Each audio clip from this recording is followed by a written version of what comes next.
Ladies and gentlemen, welcome to the Kansas City Enshrinement Ceremony. My name is Taylor Frederick. I'm the Director of Operations with the Missouri Sports Hall of Fame. At this time, I will ask that everybody stand and remain standing as we honor our God and our country with an invocation led by Missouri Sports Hall of Fame Class of 2023 inductee Karen Kornacki, the Pledge of Allegiance led by Missouri Sports Hall of Fame Class of 2021 inductee Ron Clausen, and the singing of our national anthem with the Youth Chorus of Kansas City, Reed Pierman. Karen? If you'd bow your heads with me. Father, I want to thank you for this wonderful time together. You have given each and every person talents, gifts, and abilities, and we celebrate them today. For not only those who are on the stage, but those throughout this room, you have blessed and you have made them individuals with great dreams to achieve. For those who are on the stage, we want to hear their stories. We want to hear the testimonies that they have because of what you have given them to do, the race that they have run. So we thank you for them. We thank you for the blessings that you have given us. We thank you for this food. Let it be nourishment to our bodies, and let us enjoy this day and celebrate with each and every person here. We ask you this in Jesus' name.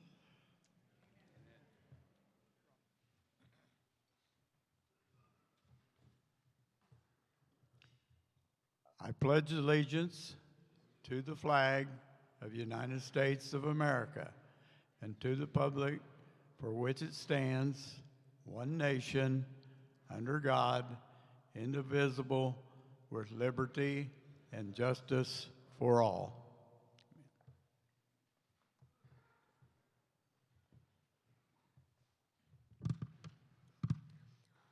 Oh, say, can you see by the dawn's early light what so proudly we hailed at the twilight's last gleaming, whose broad stripes and bright stars through the perilous fight o'er the ramparts we watched, where so gallantly streaming, and the rocket's red glare, the bombs bursting in air, gave proof through the night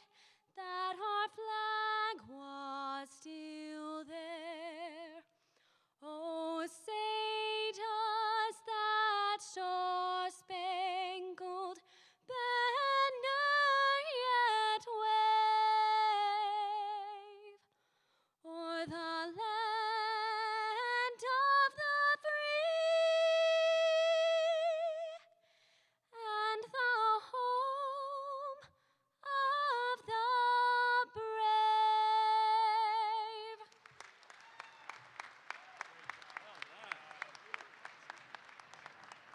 You all may be seated. Special thanks to Karen, Ron, and Reed for getting us started. Ladies and gentlemen, please continue to eat and enjoy the wonderful food that's been prepared for you. I'd also encourage you to get comfortable. Turn your chairs, for those of you who may have your backs to the stage, turn your chairs to the stage so you can get comfortable for the ceremony. Without further ado, going to introduce to you now Mr. Dan Nelson, the Chairman of Board of Directors for the Missouri Sports Hall of Fame. Thank you, Taylor. On behalf of the Board of Trustees, I'd like to welcome everyone here today. I grew up just north of here in Platte County, and I spent a lot of time attending events at this arena, and I'm pleased to be able to add to those memories today. Missouri Sports Hall of Fame is a Missouri nonprofit corporation. We're undergoing a lot of changes and growth.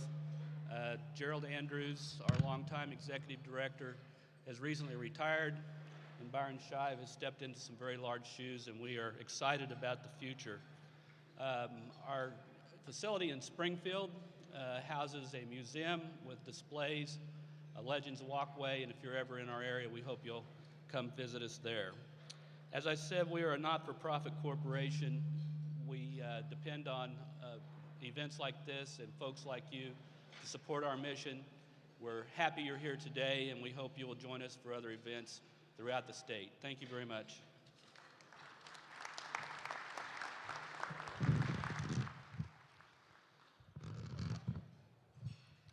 Thank you, Dan, for getting us started.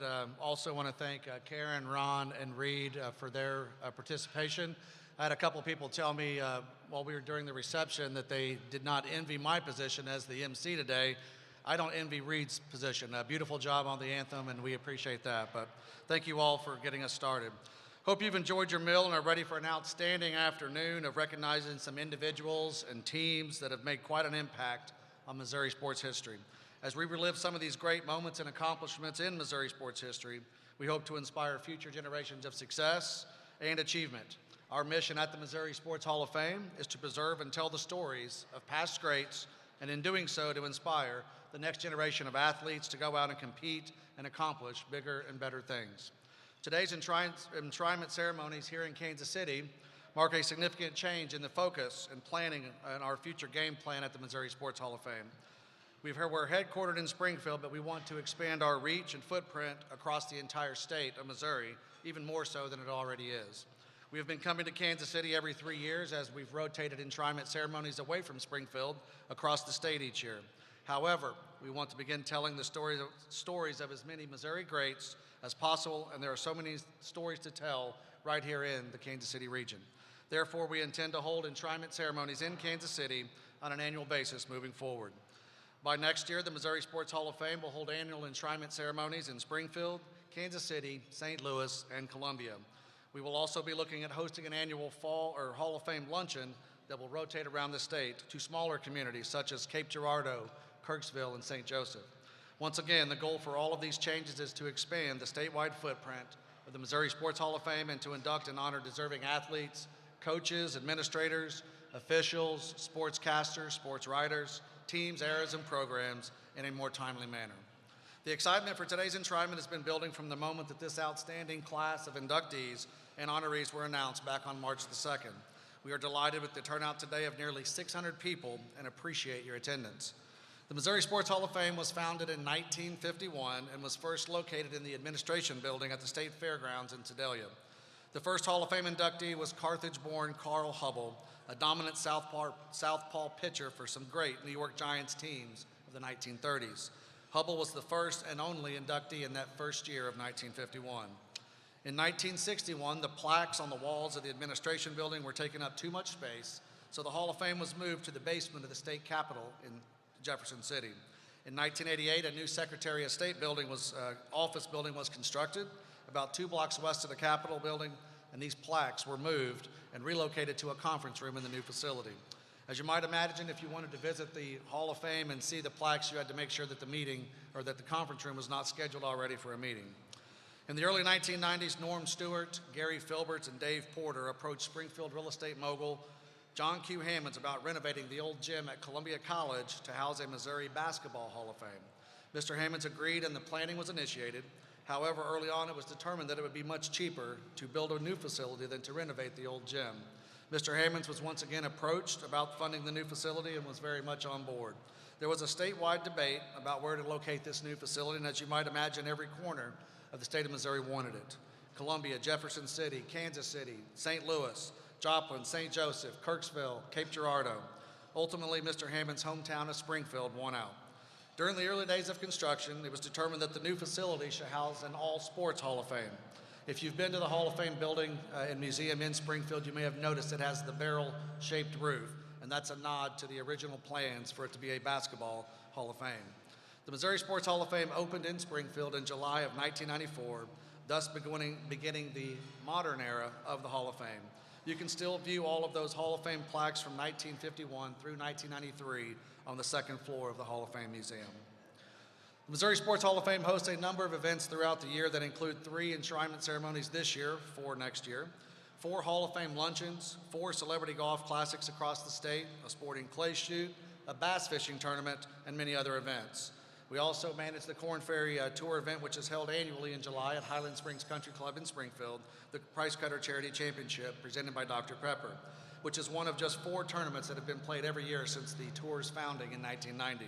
To date, this tournament has given away almost $19.5 million over the past 33 years to Ozarks area charities, and last year gave away a record $1,095,318 to 54 different charities.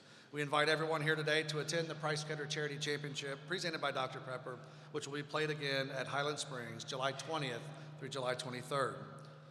The first Missouri Sports Hall of Fame Celebrity Golf Classic of this year will be played tomorrow morning at Tiffany Green's Golf Course just north of Kansas City by the airport. There's going to be one 9 a.m. shotgun start, and all golfers are going to receive a nice FootJoy, actually your choice, a FootJoy logoed golf shirt, lunch, all you can drink beverages on the golf course, and more. We have room for a few more teams, and I'm in a really good mood today. So I'm going to make you a deal you can't refuse. If you're interested, please see Derek under the red tent over here, and he will make you a deal to play tomorrow in that Celebrity Golf Classic. We'd love to have you. The Missouri Sports Hall of Fame honors individuals, teams, and programs from high schools, amateur sports, colleges, and universities, and professional sports. We now have over 1,000 members of the Hall of Fame. We also have a Missouri Sports Legends program where we have honored Missouri's elite with a walkway that is lined with larger-than-life bronze busts and 5 larger-than-life statues. It is my pleasure today also to recognize Hilliard Inc. as an associate sponsor of today's enshrinement ceremonies. Hilliard has been a longtime corporate friend of the Missouri Sports Hall of Fame and has been involved in virtually everything the Hall of Fame has done since its inception, or at least the modern era, over the past 30 years. Please join me today in recognizing and thanking Hilliard for their associate sponsorship. Thank you.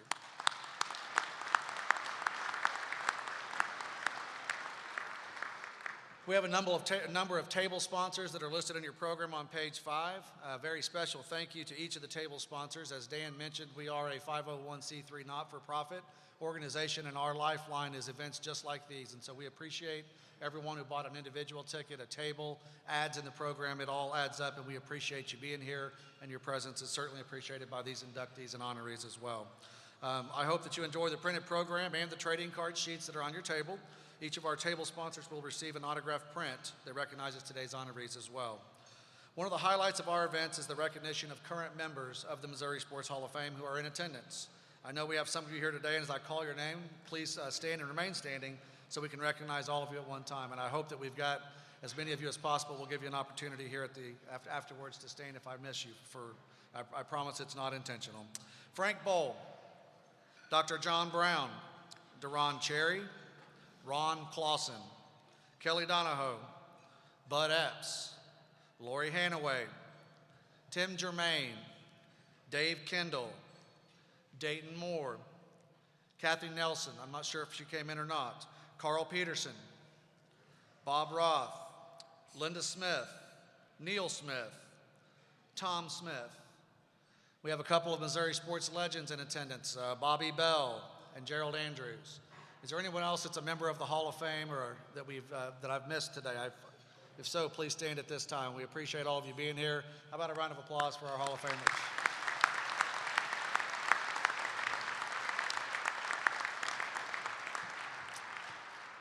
This time we'd like to honor and recognize our veterans in attendance. I want to express my extreme gratitude to anyone who has ever served or continues to serve in our nation's armed forces. We owe a debt of gratitude for our freedom to these men and women. I would like to ask any and all veterans and active duty personnel who are here today, please stand and be recognized at this time. Thank you so much for your service. All veterans, please. Thank you.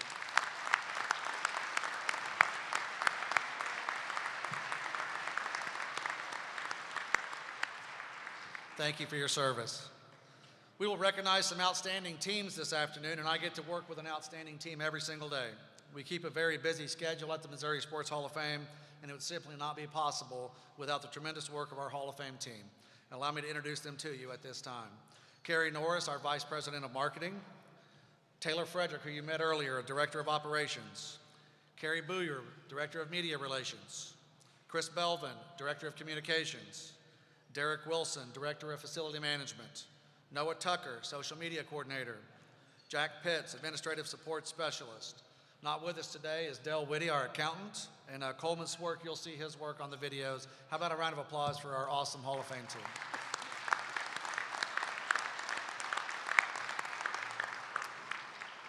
I introduced Noah Tucker, who's our social media coordinator, and he's done an outstanding job overhauling our social media channels and other things. You saw his work with the opening video. I've invited you to take your phones out. There should be a card on your table. It's got a little QR code. All you got to do is take a picture of that, scan it, and you can follow our social media channels right there. He's been creating a lot of great content, and I love what he's been doing with our Hall of Fame Facebook, Twitter, and Instagram accounts. And I'm sure you will too, so please give us a follow. There's going to be lots of pretty cool content coming soon, including a recap of today's enshrinement ceremonies and tomorrow's Celebrity Golf Classic.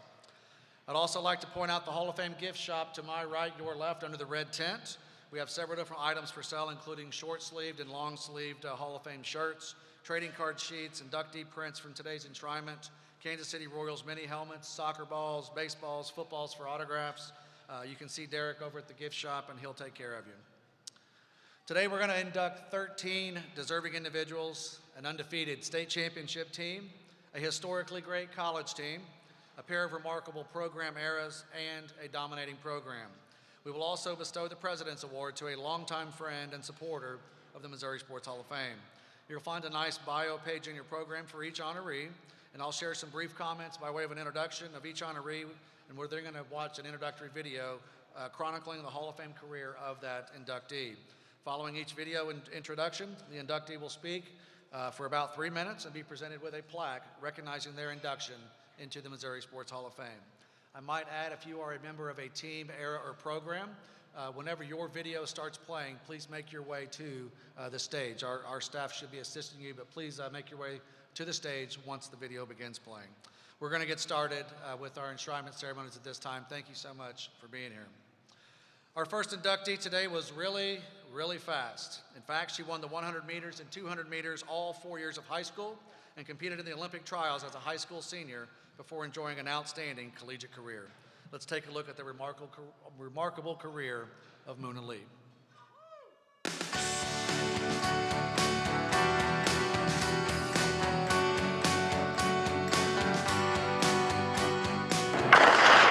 And it is a fair start.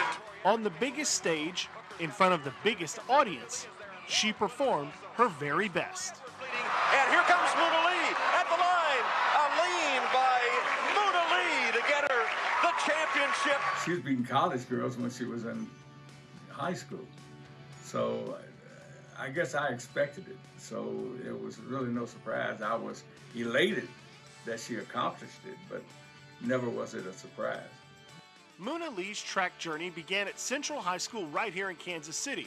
She was a 4-time state champion in both the 100 and 200 meters. She could be recognized as a person of the future because she had extreme talent in high school. She's one of the best lady athletes that ever came out of high school in this whole metropolitan area. Clean start. In college, no slowing down. At LSU, she was named an All-American 20 times. She won 12 SEC Conference championships, and she captured 7 NCAA championships. And she is blowing away with the women's 200 meters. You're the most athletic woman I know, from track to basketball, even swimming. You deserve your flowers now, sis, and it's only right that you are honored today with this award. Started at Central High School, 64128, but that zip code did not determine the places that you were going, the things that you would see, the people that you would meet. She would reach the highest level on Team USA. She was on the world champion sprint relay team in 2005 and represented the country in both the 2004 and 2008 Olympic Games, making it to the finals on 3 different occasions. I was involved with a lot of Olympic champions, but I've only had I've had 4 girls, but Muna is the best of the girls that I've had as Olympians. Just how dominant was Muna Lee in high school, college, and professionally? At one point, either she or a team she was on ran the fastest time in an event in the country. I consider it an honor to be your coach, an honor to be now your friend, an honor to help you mold kids here at Top Tier Speed and Performance. And again, congratulations on being inducted into the Missouri Sports Hall of Fame. Congratulations, Muna, on being inducted into the Missouri Sports Hall of Fame. This is a well-deserved achievement for you, and I'm so proud of you. I knew you were being recognized, but boy, I tell you, you cannot complain about where you are and what you are doing. I just love you no end, and just keep on doing what you're doing, because it's going to get better as life goes on. You can still find her on the track here in Kansas City. She's coached in college, and she still mentors the young area athletes. And who better to learn from than arguably the greatest sprinter the state has ever seen. Ladies and gentlemen, please welcome Missouri Sports Hall of Fame inductee, Miss Muna Lee.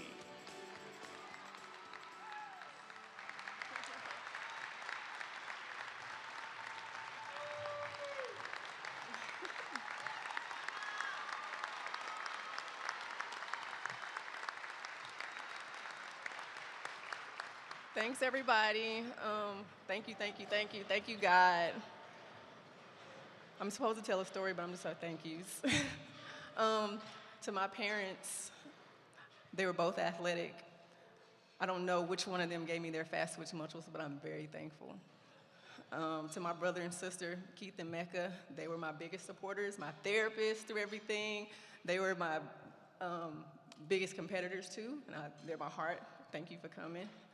To my coaches, Fred Morrell, Clarence Cadenhead, Richard Samuels, Al Hobson, all the coaches that helped me, I put everything in a box, in a big bucket, stared it together, and we made an Olympics twice. And I'm so thankful. And to the Missouri Sports Hall of Fame, thank you for inviting me, and everyone that nominated me, thank you so much.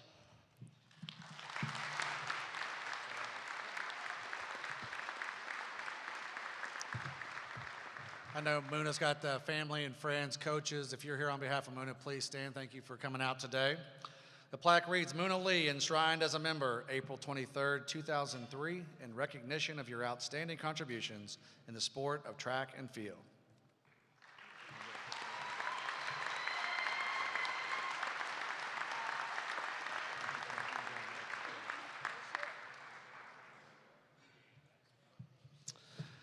Our next inductee knows a thing or two about Hall of Fame inductions, and for good measure, as today marks the 6th different Hall of Fame that Vic Bonuchi has been inducted into, and deservedly so, as he is a multi-time state championship coach in both football and wrestling, and also guided teams to Final Fours on the diamond as well. Let's take a look at the standout career of Vic Bonuchi.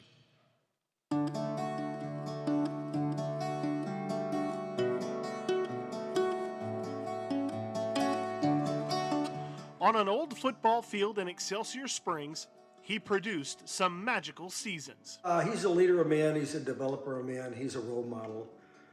I think back when we played, we would have done anything for him. Vic Bonuchi came to Excelsior Springs High School in 1960 to be a coach, and boy was he a good one. In 2 stints as head football coach, he won 137 games, including the 1994 and 1996 state championships. Everybody knew what their role was, no matter if you were a starter or scout team, everyone played a role, and everyone had an expectation to make everyone else better, and he didn't let anyone slide, no matter who you were on the team. He made everyone feel like they were 100% a part of the team. But football was only the beginning. He started the school's wrestling program and won the 1974 and 75 state championship. A job of a coach is to make players, people better than they can make themselves. And that's what Coach did. He always made you better than you could make yourself. But wait, there's more. In addition to football and wrestling, he was the baseball coach, and he took 3 different teams to the Final Four. A lot of great coaches have a lot of wins, and they get there different ways.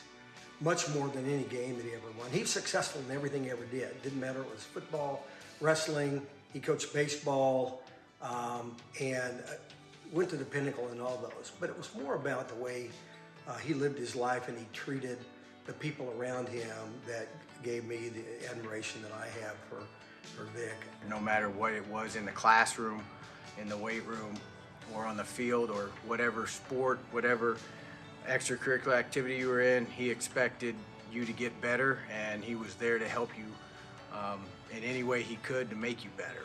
A lasting influence of his time was his no-cut policy, as he believed that participation led to purpose. So great was his legacy, when they built the new football stadium, they named the field in his honor. A good coach will change a game. A great coach will change a life. Whew. And that's what Coach Bonuchi did. He changed lives. I want to congratulate you on your induction. It's one of many, and you deserve every one of them. Again, for my life and my family's life, I thank you so much. Enjoy this day. What an honor it was, what an honor it is to have you as my coach. Awesome person. I think the world of you, and you've done nothing but make my life the best that it can be, and congratulations. Thank you. A three-sport athlete at Rittenhour High School, he played football and wrestled collegiately at William Jewell. In 1960, his college coach, Norris Patterson, recommended him for a job, and the rest is history. Ladies and gentlemen, please welcome Eddie Bonuchi as he accepts on behalf of his father, Missouri Sports Hall of Fame inductee, Coach Vic Bonuchi. Good afternoon. I'm speaking on behalf of my father, who is here, but due to health issues, he's unable to be up on the stage with us. On behalf of my father and my family, we'd like to thank the induction committee and all involved in this great honor. Congratulations to all the inductees. Here he is.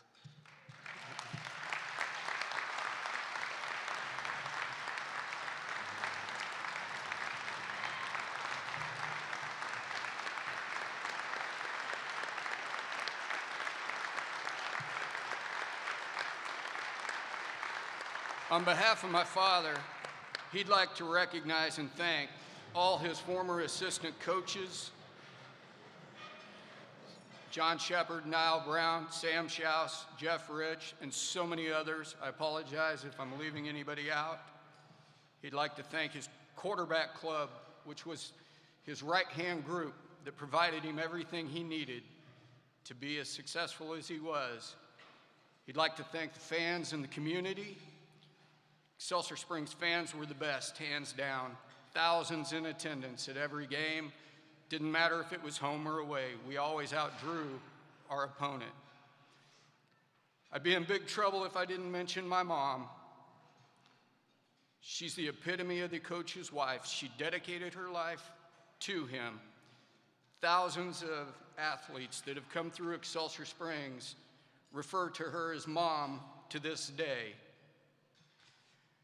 My father's battled Parkinson's disease for 20 years, and he's still winning.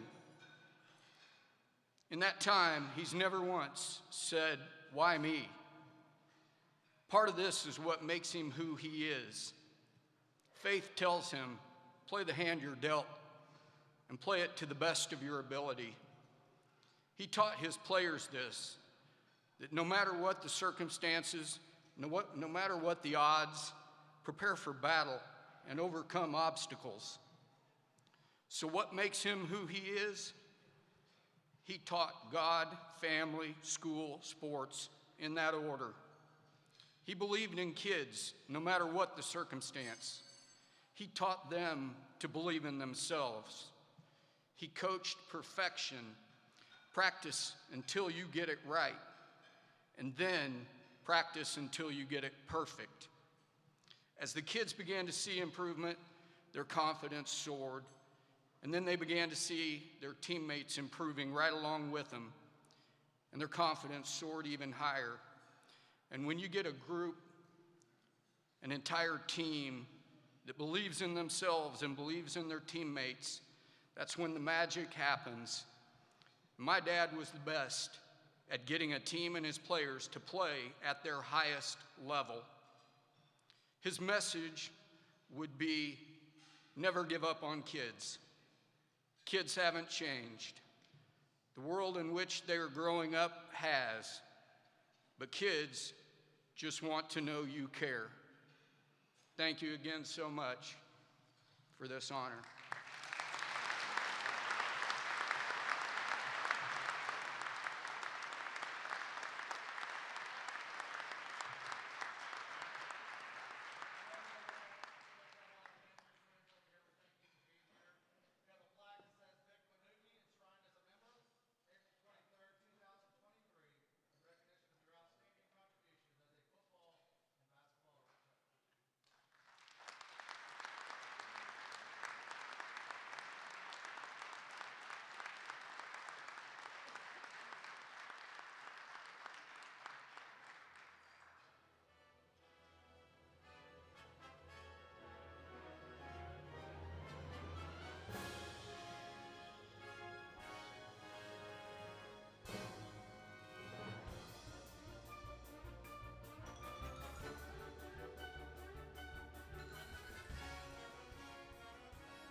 Thank you, Coach.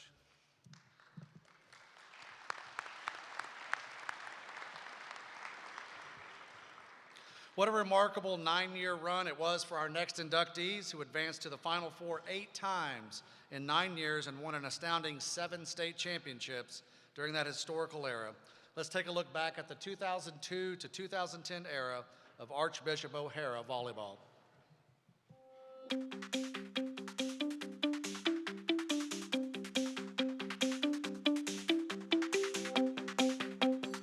There are some teams that win, then there are those who dominate. At that point in time, I knew I was part of something special, and I just enjoyed every minute of it. It would have been hard not to, because from 2002 to 2010, a span of 9 seasons, there was no better volleyball program in the state than the one at Archbishop O'Hara High School. Every year it got more and more pressure, but I feel like we leaned into each other and we trusted the process and we worked really, really hard to be where we were at. Over these 9 seasons, they made it to the Final Four 8 times. Those 8 appearances produced 7 state championships. That's 3 more than the next closest school during the same time frame. It was definitely an expectation. If we didn't make state, that was a big deal. Yeah, it was definitely an expectation to win, have a winning record, win state, beat schools that should have beaten you. That was always an expectation. That started with Coach Hanaway. She built a culture of be perfect in practice, repeat, do our skills over and over again until we're perfect. Led by Hall of Fame coach Lori Hanaway, they won their first title in 2002, then again in 2003 and 2005. They then ripped off 4 championships in a row from 2007 through 2010.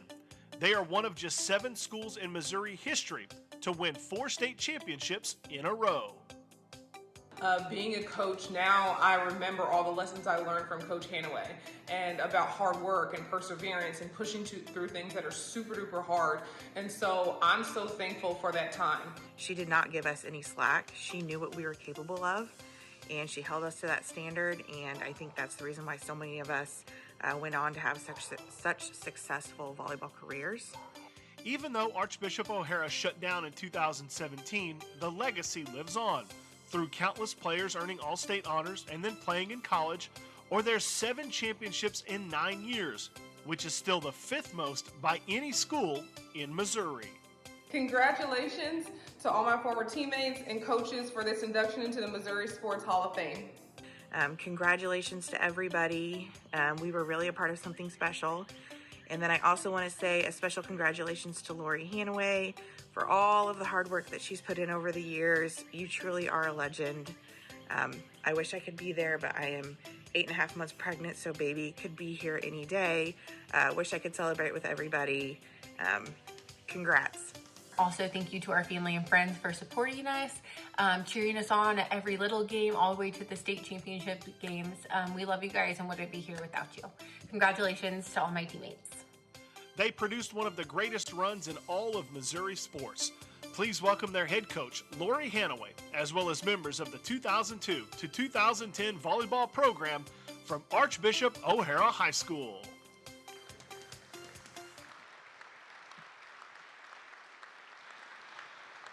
We'll get to the speech here momentarily, but we have several members of the teams with us. As I call your name, please acknowledge the crowd. Tessa Arndorfer, Michaela Boehm, Jordan Cherry, Lori Hanaway, Victoria Hurt, Annie Malberg, Lindsay McKitty, and Morgan Wyatt. At this time, Coach Hanaway will give the speech. Good afternoon. Thank you for that great video, and can we get a round of applause for these stud volleyball players up here?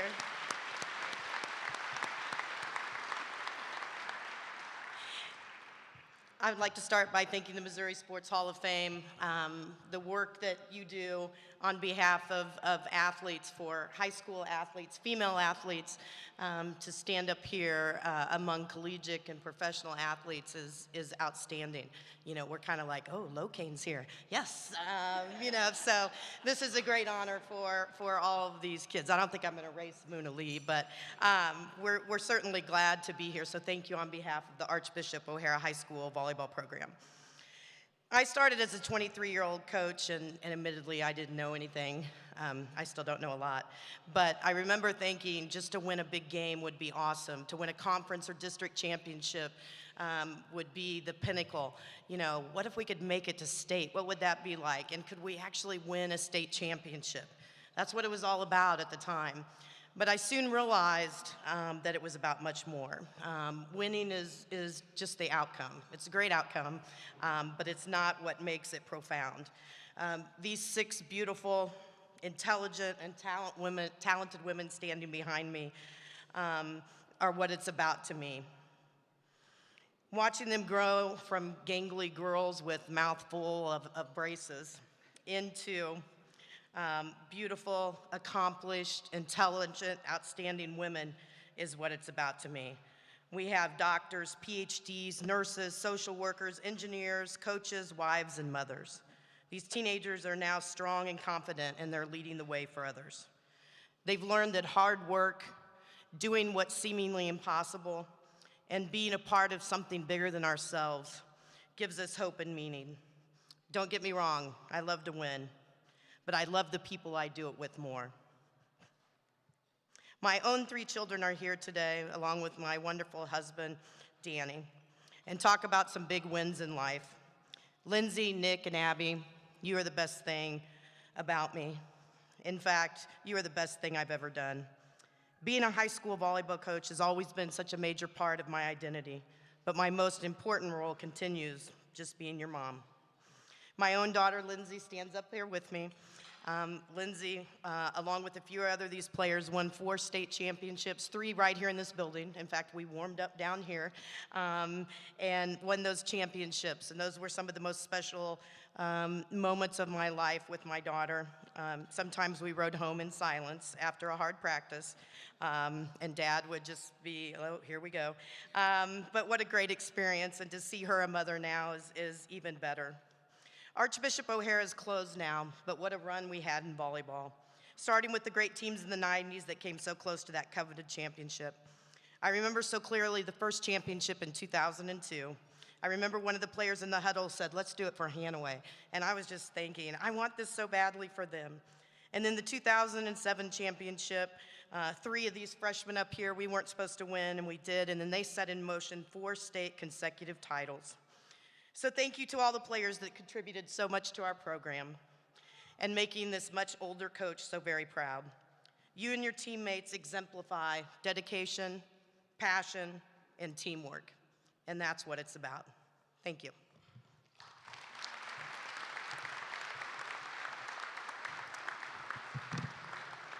All right, we have family and friends that are here on behalf of Archbishop O'Hara. Please stand at this time.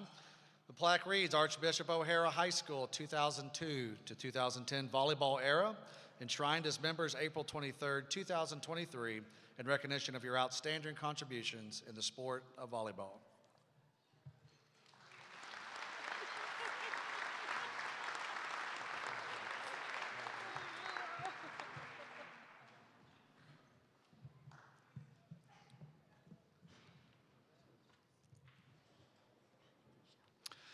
Back in 1967, our next inductee was offered the job as athletic director at Missouri Western College And for the next 2 decades, Charlie Burri was a mainstay at the St. Joseph campus.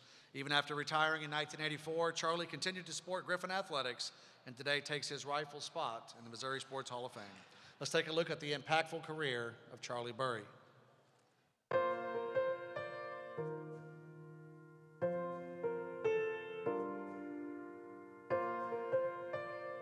In 1967, he was named athletic director at Missouri Western, with a daunting challenge ahead of him. Charlie had the difficult task of starting a program with the NAIA coming from junior college in athletics. But the man who would come to be known as the Godfather made it happen. Charlie Burri officially would retire in 1984, but not before he built the foundation for Missouri Western athletics. He chose outstanding coaches in the beginning that helped Missouri Western athletics move forward. In basketball, he hired Gary Filbert. He also hired Harold Cagle to begin the football program. And shortly thereafter, he hired Rob Hicklin in the football program. And they were, both or all of them were very successful. In 1970, he started the Gold Coat Club, the primary fundraising arm for the athletics program. And it was under his leadership that Spratt Stadium and the Looney Complex were built, attracting the biggest names in sports. He worked with the NAIA and hosted the organization's National College Baseball World Series. The Royals and the Kansas City Kings both held clinics in the field house for local and area youth. You know, Charlie, when I was there, it was an NAIA school, and now we've risen to university status, risen to home of the world champion Kansas City Chiefs. None of that would have happened without you. He was a key factor in the formation of the Central States Athletic Conference. Several of those schools ultimately joined the MIAA, and he led the school's addition of multiple sports, including numerous women's programs in the 70s. The crown jewel for any athletic director is a national championship. Charlie's women's softball team gave him one. His teams would win countless conference titles and made several national appearances. And although he's been retired for nearly 40 years, Charlie Burri is still very close to the university. He rarely misses a game, and the road outside the stadium is named in his honor. For good reason. Congratulations, Charlie, on your induction into the Missouri Athletics Hall of Fame. Charlie, my friend, again, congratulations on becoming inducted into the Missouri Sports Hall of Fame. Congratulations on your 92nd birthday. I would like to congratulate you on behalf of all of the students at Missouri Western since 1967 on being inducted into Missouri Sports Hall of Fame. And we know that Patty is smiling down, busting her buttons for this great honor. Again, congratulations, Charlie. A native of St. Joseph, he was the inaugural inductee into the Missouri Western Hall of Fame, and today we honor him again. Ladies and gentlemen, please welcome Mr. Brett Burri as he accepts on behalf of his father, Missouri Sports Hall of Fame inductee, Mr. Charlie Burri.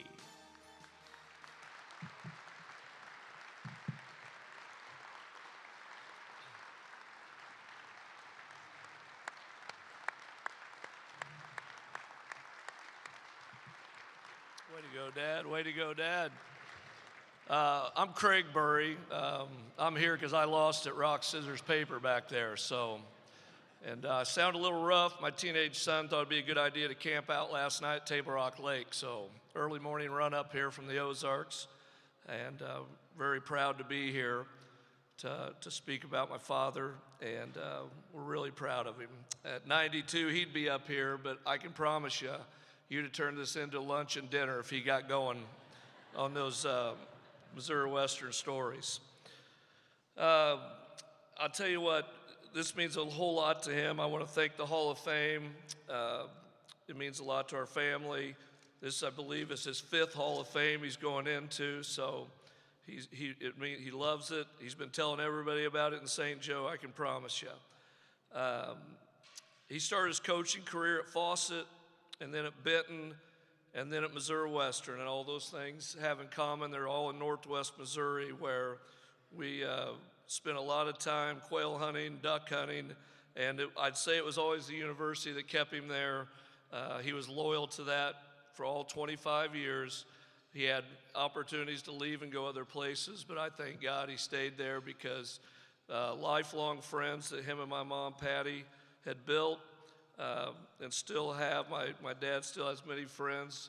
I want to thank a lot of them that are here tonight that came up. It means a lot to us. We really appreciate it. After hearing a few of these other coaches talk, you really see, I can't tell you how many times we've been at restaurants or at ball games and people have come up to us and just said, Coach, you were the best coach I ever had.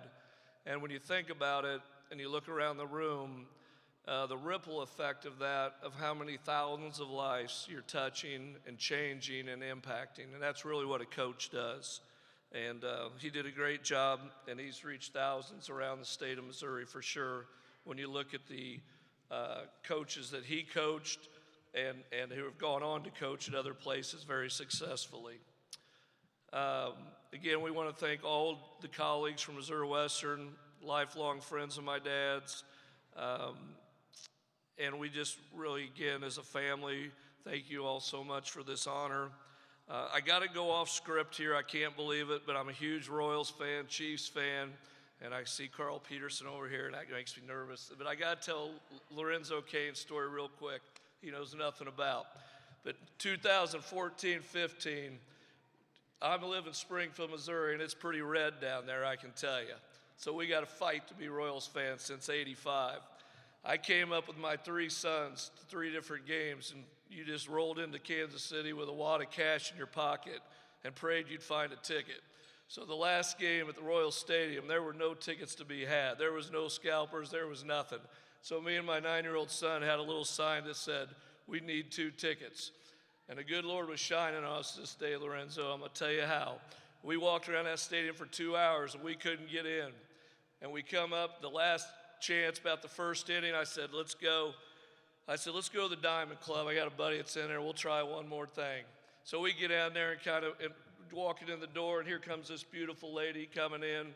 She was pushing a stroller, so I jumped up and opened the door for her.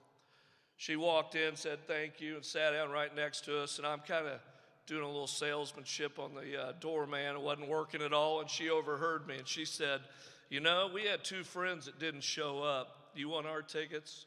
So I can tell you, those were going for about $5,000 a piece. So Lorenzo, I thank you very much.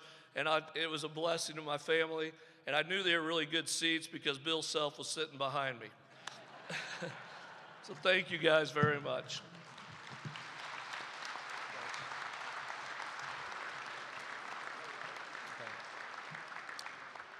I know that Charlie has lots of family, friends, lots of co-workers and others that have been part of the college over the years. You might stand at this time. Thank you for being here. I will say this, we were getting our group, the class photo taken, and Charlie told me to stick my tongue out right before they snapped the picture, so we'd have to take it again. So Charlie, we're trying to get this progressed, so don't stick your tongue out when they take your picture in a minute, okay? His plaque reads Charlie Burri, enshrined as a member April 23rd, 2023, in recognition of your outstanding contributions in the field of sports administration.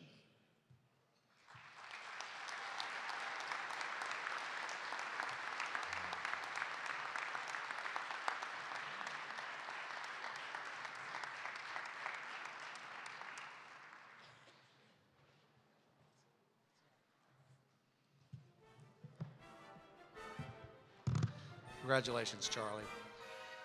Our next inductee served as the commissioner of the Heart of America Athletic Conference for over 20 years, and his leadership transformed the conference and took it to another level of excellence. Let's take a look at the outstanding career of Larry Lady.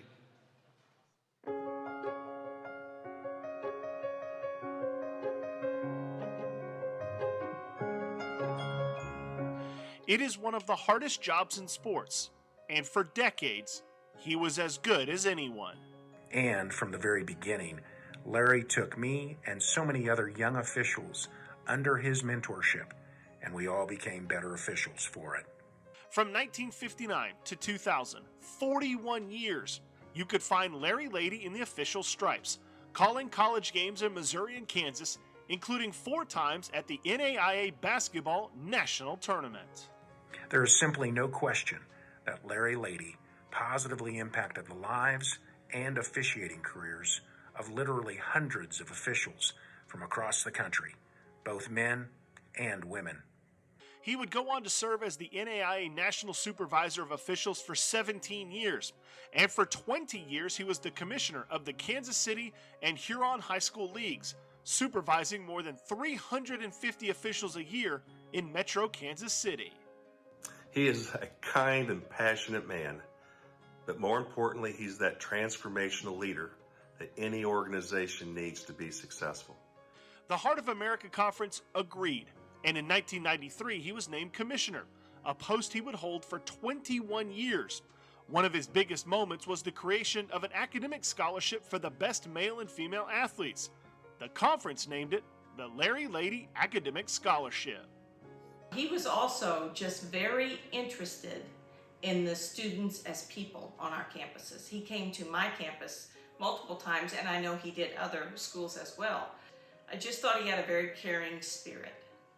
As commissioner of the Heart of America Conference and in his leadership role with the NAIA, Larry's devotion to bettering college athletics and creating a positive game environment for student athletes, coaches, and their schools is an incredible testimony to his love of sports and, more importantly, his love of people. In the year 2000, the NAIA created the Larry Lady Award, recognizing long-term excellence of NAIA officials, and he was the second ever Lifetime Achievement Award recipient from small college basketball, all in recognition of more than 5 decades of service. So congratulations, Larry, on being inducted into the Missouri Sports Hall of Fame. It's very well deserved.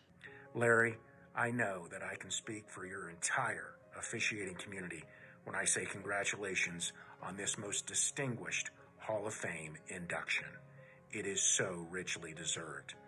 Larry, what an amazing career you have had. And for those of us here at Central Methodist and the Heart of America Conference, we're so proud of you, and we congratulate you on this ultimate honor of being enshrined into the Missouri Sports Hall of Fame.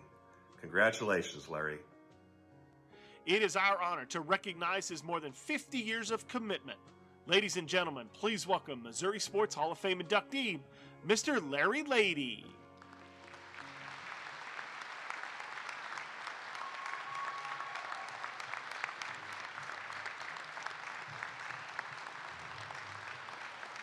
Thank you.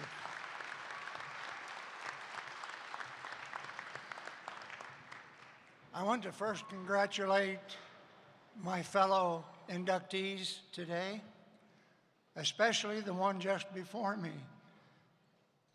Charlie Burri was the one responsible for me becoming commissioner of the Heart of America Athletic Conference. He called me up one day, said, "Larry, I'm getting ready to retire." I had just retired from Waddell & Reed investment firm and was not planning to do anything except play with my grandkids in the future. Charlie encouraged me to apply. I did and got the job and worked with Charlie for a few years after that in becoming the Heart of America Athletic Conference. So thank you, Charlie. I appreciate that so much. I want to begin by thanking the Missouri Sports Hall of Fame for affirming my nomination for induction into the Hall of Fame. Thank you to my nominator and all those who wrote letters of support for the nomination. Thank you to Taylor Frederick, who guided me through the rigorous pre-induction process and the requirements thereof, and providing instruction for producing the video that you just watched. Thank you to Dr. Humphrey, Jeff Sherman, and Bill Titcomb for agreeing to produce the video. Thank you to all of the Heart of America college and university presidents with whom I was privileged to work and call friends. I learned so much about life from them, and people like Dr. Humphrey. All were a great influence on my 21 years of personal growth as commissioner. Thank you to the NAIA, Steve Baker and Jim Carr, the two CEOs during my time serving in various capacities in that fantastic organization. Also to the NAI staff, were always available when I needed help with any question on completing my tasks. Thank you to Lori Thomas, who is the current commissioner of the Heart of America Athletic Conference, who applied for and was selected as the commissioner to succeed me. Final thank to all of the officials, like Bill Tickham, who was in that video. They were the basis of my entire career, also including the Heart of America Athletic Conference as supervisor of officials. If I were to thank all of the hundreds of people that have been influential during my career and the time I've served the officiating community and the Heart of America Athletic Conference, I would be played off and rolled off the stage with music after about an hour of your entertainment of that music. I won't do that, obviously, because Byron told me not to. When thinking about what I might say today, I decided to review things that I've done in my life that made a contribution to me being able to complete my 21 years as the Heart of America Athletic Conference. When I became commissioner, I was also the supervisor of officials before that, and so I hired a supervisor of officials.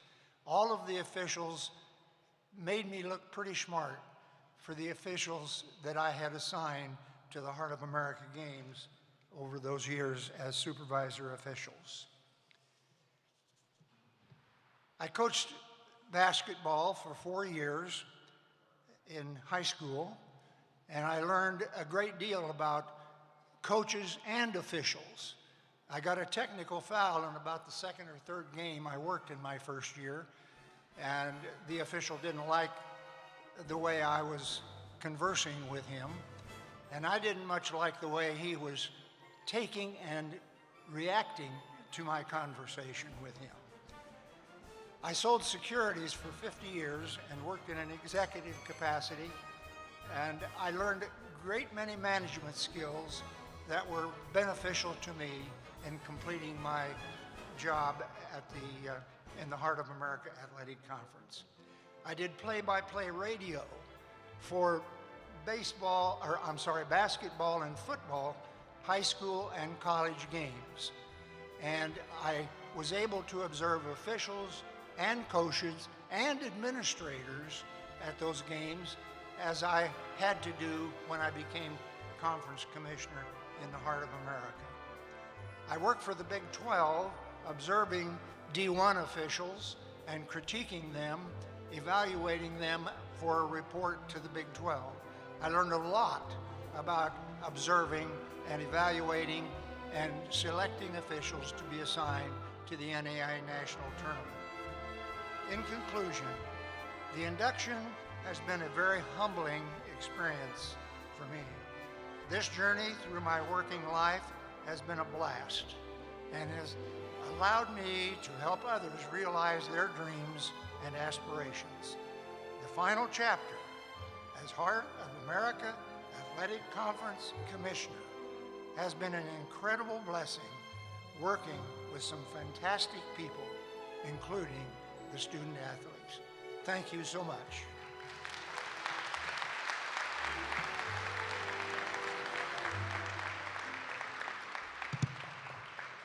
If you're here on behalf of Larry Lady, we appreciate you being here. Family, friends, former colleagues, you might stand at this time. Thank you. Larry Lady, enshrined as a member April 23rd, 2023, in recognition of your outstanding contributions in the field of sports administration.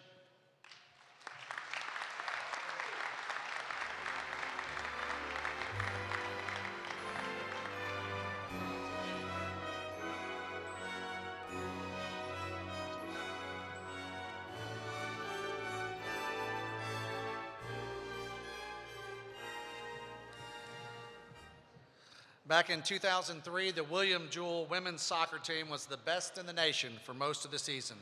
The Lady Cardinals rolled through the conference season unbeaten and were the highest scoring team in the country at any level. They became the first team in school history to advance to a Final Four. Let's take a look back at a memorable season on the pitch.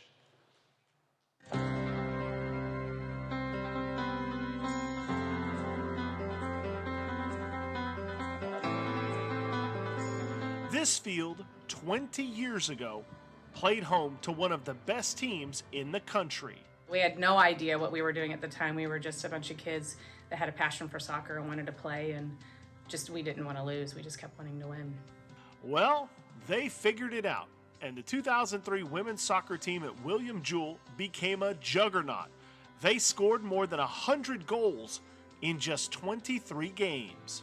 We started breeding confidence as we went on. We were frankly blowing teams out by 7, 8, 9 goals. So I think that we had finally kind of gelled and found that camaraderie. And we knew that we were beating teams pretty handily and really moving forward with a lot of confidence. The team would finish the year with a 21-1-1 record. They were a perfect 18-0 in the Heart of America Conference and ultimately made it to the Final Four. They were the first team in school history in any sport to make an NAIA Final Four. Don't think it's really hit us until several years later that we were a pretty special team. Again, in that moment, we were just playing soccer and doing what we loved. We just kept winning, and then we just kind of looked at each other and thought we could really do this. We could continue going all the way, and then once we were 18-0 in our conference, it was a pretty amazing ride at that moment. Practices were intense. Practices were fun, though. We all loved what we were doing, and it was so evident on the field at practice every day. Honestly, they all made us better, and that's what I loved about this team. We all made each other better, and it was definitely something special. Led by Coach Chris Sissel, the 2003 team was comprised of a roster entirely of Missouri high school graduates, and they did their damage with just 3 scholarships available. Several of us were teammates prior to coming to college. Several of us were rivals, and for that year we just came together and it was magical. We were friends off the field as well as on the field. When it was all said and done, the 2003 team featured 3 All-Americans, 6 All-Conference players, the Conference Offensive and Defensive Players of the Year, and the Conference Coach of the Year. All well earned for the greatest team in school history.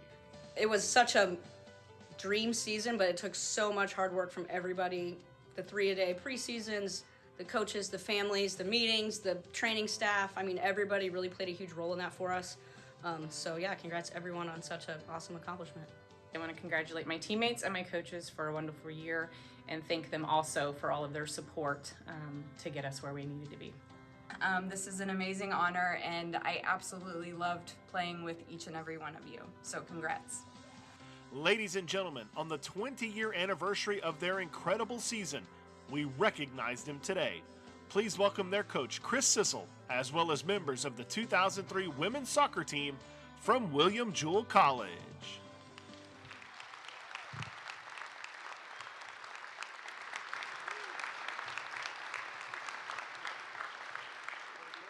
We have the bulk of that team behind me. As I call your name, please acknowledge the crowd. Tasha Soltis Allison, Coach Johnny Chain, Coach Chris Sissel, Allison Cox, Sabrina Denny, Kristen Neer Eberts, Jenna Einhelig, Charlene Keller Fantasma, Lindsay Davis Gonzalez, Celine Jaco Johnson, Mallory Kamensky, Rebecca Lassiter Kentfield, Sarah Alderman Lobby, Annalise Loffman, Allison Malums, Sarah McCarthy Mead, Laura Mellenbrink, Chrissy Miller, Sydney Bogus Owen, Megan Penrod, Carrie Reagan, Melissa Ray, Megan Sharp, Stephanie Carson Sims, Molly T., Coach Rob Thompson, and the late Andrea Turner. Coach Sissel will now give the speech. Yeah, that's what I'm talking about. How about that team, huh? Unbelievable. I wish I would have watched that video. That video looked pretty good, but I was too busy hugging my team. So proud of these girls. So proud of the soccer family. I got a couple notes, and I'm gonna be in 3 minutes, but no one behind me thinks there's any way possible that's gonna happen. And my family thinks there's no chance, but I'm gonna do it. All right, so first off, I wanna thank the Missouri Sports Hall of Fame for having this unbelievable event and for recognizing our incredible soccer family. Like you said, on our 20-year anniversary of having one of the best soccer seasons and the best college soccer season that anyone's really ever had in the state of Missouri. And we did it with all kids from the state of Missouri. So how awesome is that? Way to go, girls. Super proud of you. I want to thank William Jewell College. William Jewell College should be extremely proud of this team, and I know that they are. And I want to thank William Jewell for hiring me and giving me the chance to coach these girls. I'm a William Jewell alum, so I'm super proud of William Jewell and everything that we accomplished during that time. And my wife's a Jewell alum as well. So this team and this thing is very, very special to us, the soccer family. So I want to talk about the assistant coaches real quick. The assistant coaches don't get enough credit. It all goes to the head coach. The head coach gets too much blame and too much credit. I got too much credit. Robo and Johnny Chain are two of the greatest guys and two of the greatest coaches ever, and we wouldn't have done any of this without Robo and Johnny Chain. So thank you. I love you both, and everybody up here on stage loves you. To my family, I've got my wife and daughter here, so that makes me really proud that the wife and daughter boyfriend are here. So thank you for being here. Okay, so some of the team accomplishments that I was going to talk about, I think were pretty much already covered in the video. But 21-1-1, the all-time leading scoring soccer team in all of college soccer, every level, boys, girls. This team right here behind me, this team that you're looking at, the all-time leading scorer in college soccer history. So if there's some of you in the room that still think thank you.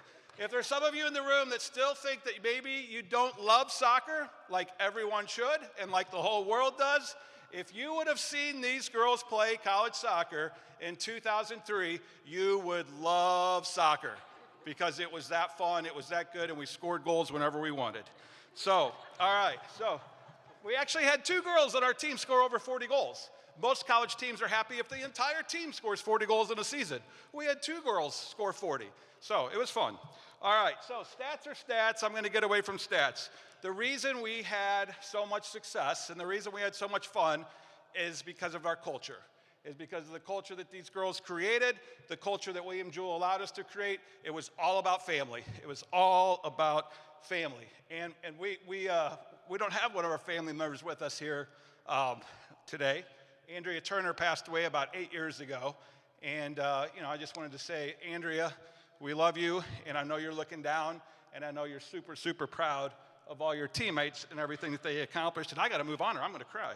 So, but what we were all about competitive spirit and about family and playing for each other and playing with each other and doing whatever it took to get the win. We had an absolute refuse-to-lose mentality.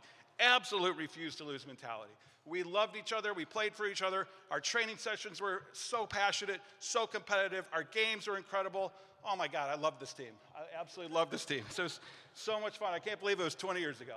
But so one of the other things, I'll give you an example of what this team was like real quick. Is the music starting? Uh-oh.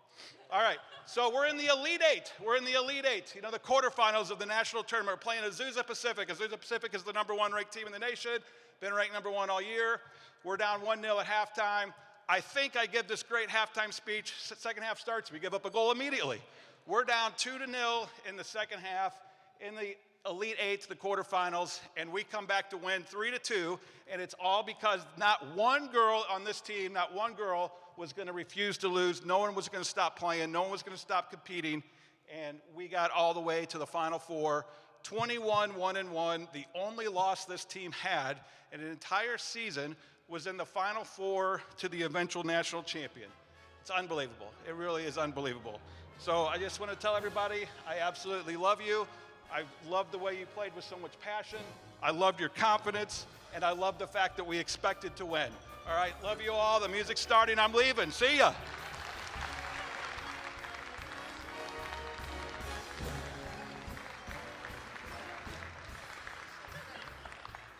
All right, cut him off from the Red Bulls. I wish you could see his socks. Is there any way you could show your socks? He's got William Jewell socks on. His pants are hiked up. We have a lot of William Jewell folks here. Obviously, the team's up here. They're family, friends. If you're here today, stand up. Thank you for being here. William Jewell College, 2003 women's soccer team enshrined as a member, April 23rd, 2023, in recognition of your outstanding contributions in the sport of soccer.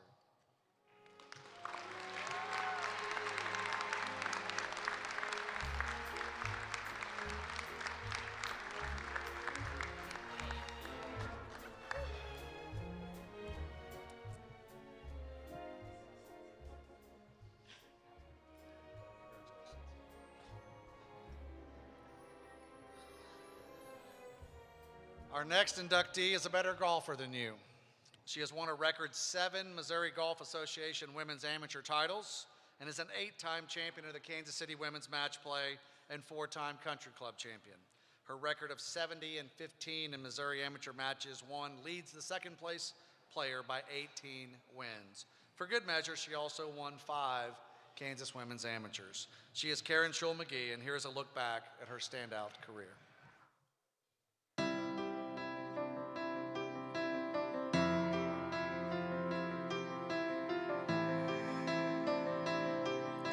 When she started playing golf, it didn't take long for word of her talent to spread. I was living in Jefferson City and then moved here in 1970, but I had heard of Karen winning all of these tournaments and so forth. Word travels fast when you're winning, and there was plenty to say about Karen Schull-McGee, one of the most accomplished amateur golfers, male or female, from the Kansas City area. You were larger than life. Everybody loved you. They feared you. They revered you. And I soon found out why. You were a little machine. From 1960 to 1979, she won 12 amateur state titles, 5 in Kansas, 7 in Missouri, where she won a total of 70 matches in her career, the all-time best in Missouri amateur history. It's an amazing feat that she did to have 12 state amateur championships in her career. I mean, I know of no one who has that many.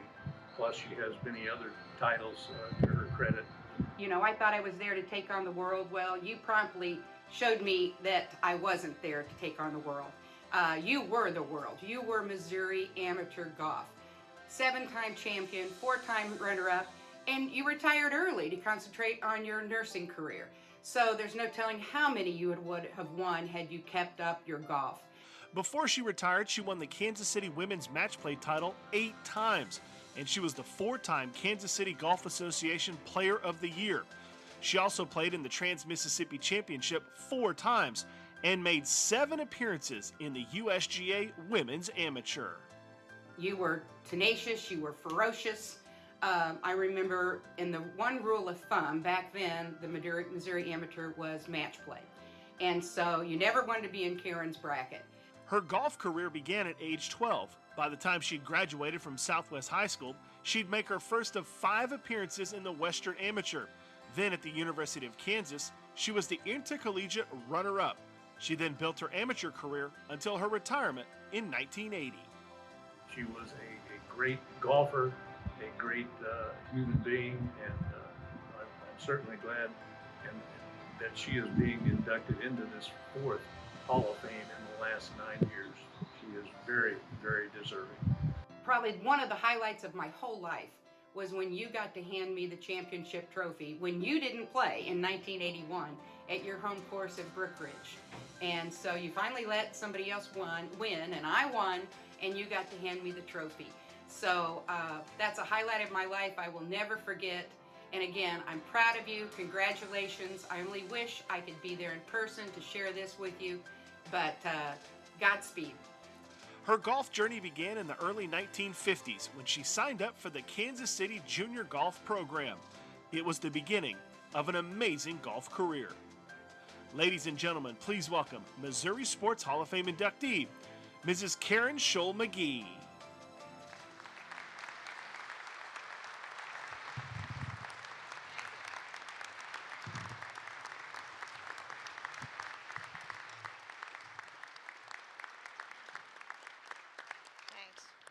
I just wish I could bottle some of the energy that Chris had right before me. I'd like to thank the Missouri Sports Hall of Fame for the honor of inducting me into their Hall of Fame today. And I'd also like to offer my congratulations to the other inductees who are here. I was absolutely stunned when I got the call telling me that I'd been selected. Quite honestly, when I look at the names of those who have been inducted in the past and those who are being inducted today, I'm truly humbled to be included. The fact that my 3 sons, their wives, and 4 of my 6 grandchildren are here make the occasion even more special. Each and every one of them is accomplished in their own way, and I'm incredibly proud of them and happy that they're here. Even though golf is an individual sport, no one can accomplish anything on their own.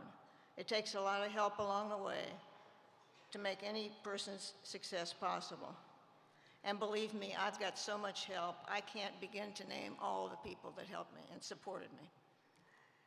I got my introduction to organized golf when I was 13.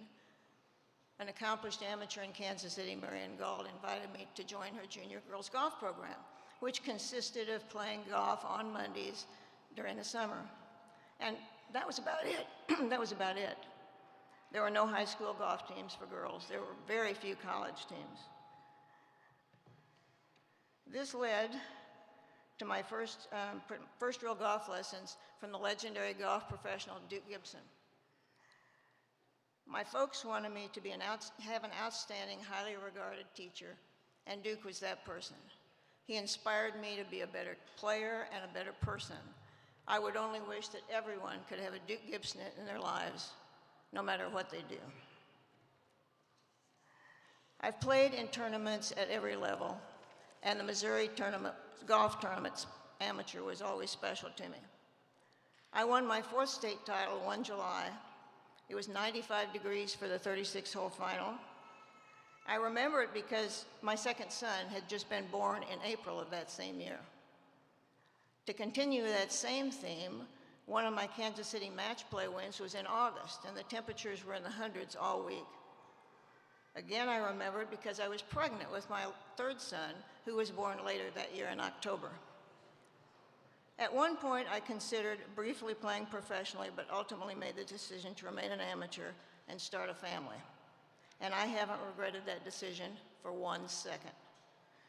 I was very fortunate to have played and competed against friends who are among the best amateurs of my era, many who went on to be inducted in halls of fame all over the country. At least 5 have been inducted into the World Golf Hall of Fame, and 1 was the first woman president of the United States Golf Association. But by far the best part of golf, for me, has been all the people I've met and the friends I've made along the way. Thanks to the Missouri Sports Hall of Fame for making this extraordinary day possible. Thanks again for this special honor. It's been wonderful.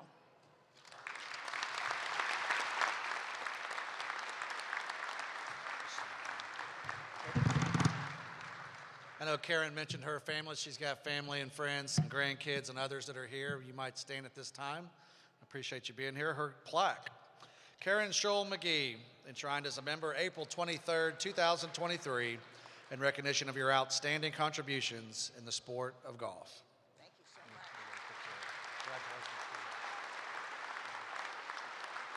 Thank you, Karen. Our next inductees have been the gold standard of high school football in the region and beyond. They have played in 18 state championship games and won 9 of them. The Rockhurst Hawklets have won nearly 72% of their games since they first started playing football back in 1916. Let's take a look back at one of the state's most decorated programs.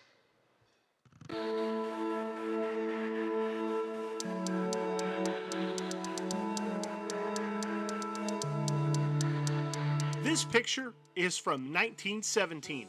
It's one of the first football teams from Rockhurst High School and the beginning of a powerhouse program. All these players, when they come into Rockhurst, it's almost a rite of passage when they first come in. If they're not involved in some of the other sports, they come out for football. Tony Severino would know.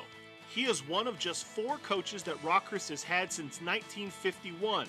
It's a program that's played nearly 1,100 games and has won more than 70% of them. And all the ones that ended up with us as seniors had all experienced some form of success throughout their careers.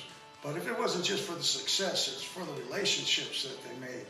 A lot of them have become their best friends through life because they went through so much on the football field. It's just all part of life. Rockhurst won the city championship in 1931. Since then, they have played in 16 state title games. It is the third most appearances in state history. This speaks to the continuity, consistency, and outstanding leadership that the Rockhurst football program has enjoyed over the years. There is little doubt by these measures the Rockhurst football program has achieved a very high level of success. In their 16 state appearances, they have won 9 championships. In 1971, then again in 81 and 83, then again in 86 and 1987. They won another title in 2000, 2002, 2007, and 2010. Those 9 titles are the third most by any high school in Missouri. What you guys did for so long is why we're here today. I've got nothing to do with this. But what an unbelievable accomplishment of all you guys, all the hard work you put in, all the dedication, what the coaches did for so long, from Coach Davis to Coach Culver to Coach Seb, before that. But it's just been an incredible journey. I always remembered Father Pesci's words to me as we were walking up from opening up the new stadium. And he said, Tony, you know, the one thing that I never was worried about was this football program. And we've always felt like it was run with class. No less than a dozen Rockhurst players have played in the NFL, all for a program that has 20 seasons of at least 10 wins and just 8 losing seasons in its 100-plus year history. I'm very humbled and honored to be in this role, and anything I can ever do, believe me, I will. But this is about you guys and all you've accomplished, so congratulations to the Rockhurst football family. And I really wanted to be there to say congrats to all of you and to recognize all the people that have been a part of this, from the maintenance department through the teachers, the coaches, the administrators. Everybody that's involved with Rockhurst is special to me and has helped make our program special, and this is an honor for all of you. Thank you. We are honored to recognize one of the dominant programs in the state. Please welcome longtime coach Eric Berg, as well as members of the Rockhurst High School football program.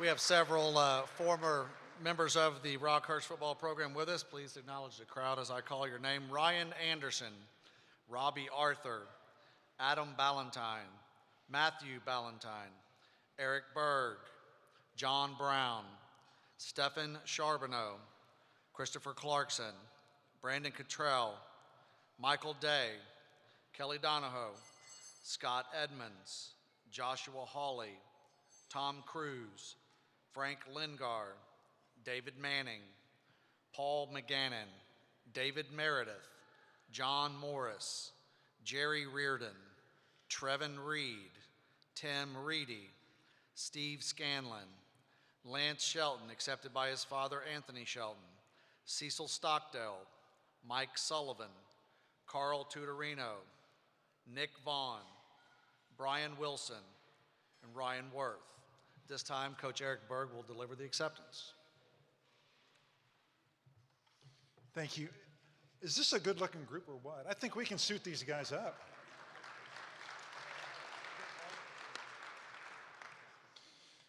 I think it says in the program that Tony was going to be here to give the acceptance, and obviously I'm not Tony. I've got a lot more hair than he does. But I did want to pass on Tony's well wishes and thanks to the Missouri Sports Hall of Fame to recognize the football program at Rockhurst High School in this way. It's deeply appreciated by him and all that are here. It is a privilege for me to represent the Rockhurst football program in this induction.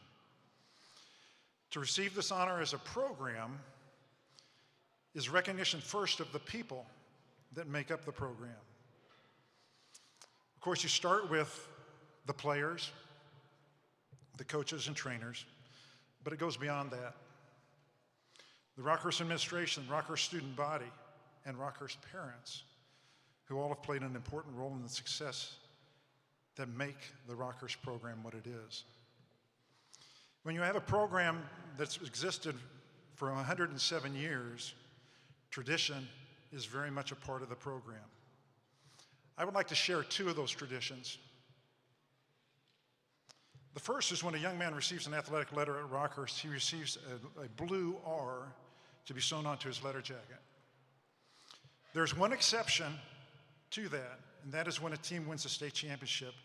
They get the privilege of receiving and wearing on their letter jackets a white R. Earning a white R represents the end goal that a championship was earned, and it also represents the journey that led to that championship. Earning a white letter signifies what we as a team and community have accomplished collectively. It's an acknowledgement of the team's success, not any one individual. Second tradition at Rockhurst is the tradition that on game day, our young men start their preparation for each game in the chapel. Kind of unusual. They are asked to enter the chapel in silence and to have a time of quiet reflection. Then as a team, we pray for the upcoming task at hand. The prayer is not for victory, but that we might play to the best of our ability, that we compete hard, and that we'd be grateful for the talents and abilities that we've been blessed with. Our school's motto is for the greater glory of God. Our encouragement to the kids is to incorporate this in all they do, even when we compete in a football game. So what makes our program successful? It's the people. It's the people that are involved and the experiences they share and the memories that they made that builds and sustains our program. It's the relationships that start day after day on the practice field and then continue for a lifetime.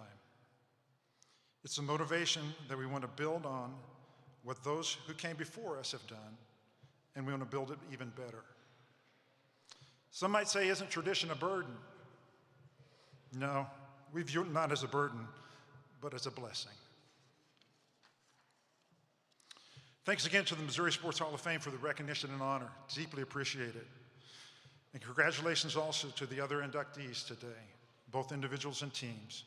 An honor well deserved. Thank you.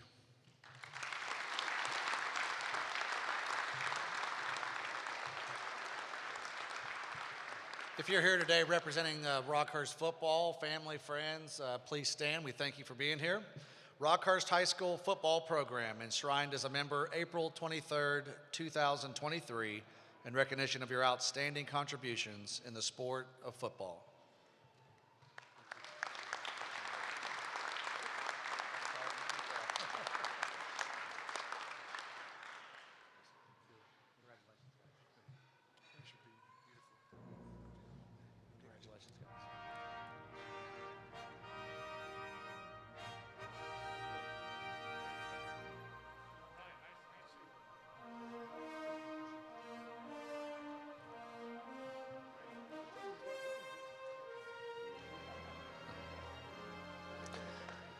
Our next inductee has coached various high school sports over 50 years and is one of the top tennis coaches and instructors in the entire state.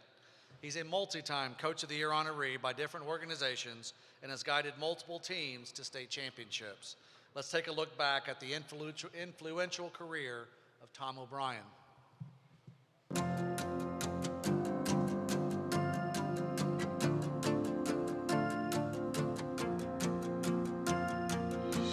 No matter the sport he coached or the school where he coached at, success was sure to follow. I've spent years coaching with Tom, and I've spent some years coaching against Tom, and I've seen firsthand what a positive influence he is on those young men and young ladies. As a basketball coach at Hickman Mills High School, Tom O'Brien won 10 conference titles and was the 1986 state runner-up. He won 78% of his games. It's the second best winning percentage in the 60-year history of the Suburban League. Tom models all the characteristics you'd want in a coach: hardworking, strong commitment, unparalleled passion and positive energy, great respect for players and fellow coaches. He encourages good sportsmanship, a family man who directs his belief and trust in all of his players and his teams. From the hardwood to the hard court. Since 2006, he's been the tennis coach at the Barstow School, where he's won 3 state championships and seen 6 double state champions on the girls' side. His teams have finished in the top 4 in the state 8 times. He never takes credit for what he does. I guarantee that he's embarrassed today about receiving this award. But I've seen him take raw talent their freshman year and develop them into players to where when they graduate, they've been standing on the medal stand down in Springfield. I was a high school tennis player for Coach O'Brien almost 15 years ago. By no means was I one of his most talented or most skilled players, but his impressive coaching ability unlocked something in me, and I was able to go on to win the 2008 Girls Double State Championship, and then went on to play Division I collegiate tennis for all 4 years. Over the decades, the awards have piled up. He was the 1992 KC Metro Girls Basketball Coach of the Year, and he's been the Missouri Tennis Coach of the Year twice, and been named the NFHS National Coach of the Year. His direct and calm coaching style that was instrumental during all competitions, especially the times of adversity. The team camaraderie and spirit he led that gave everyone confidence. O'Brien began his coaching career at Bishop Hogan High School, adding the stops at Hickman Mills and now the Barstow School, and he's been coaching in the greater Kansas City area for 51 years. I'm incredibly thankful to Coach O'Brien for both teaching me many tennis skills and also life skills as well. Congrats, Coach. Congratulations, Tom. You're a Hall of Fame coach, Hall of Fame teacher, and most of all, you're a Hall of Fame person. You deserve this award, Betty. It is evident Tom's passion for being a coach, nurturing the talents and gifts of his players with his long list of team achievements and personal accolades have earned him this great honor. He is a coach of many talents, success, and longevity. Ladies and gentlemen, please welcome Missouri Sports Hall of Fame inductee, Coach Tom O'Brien.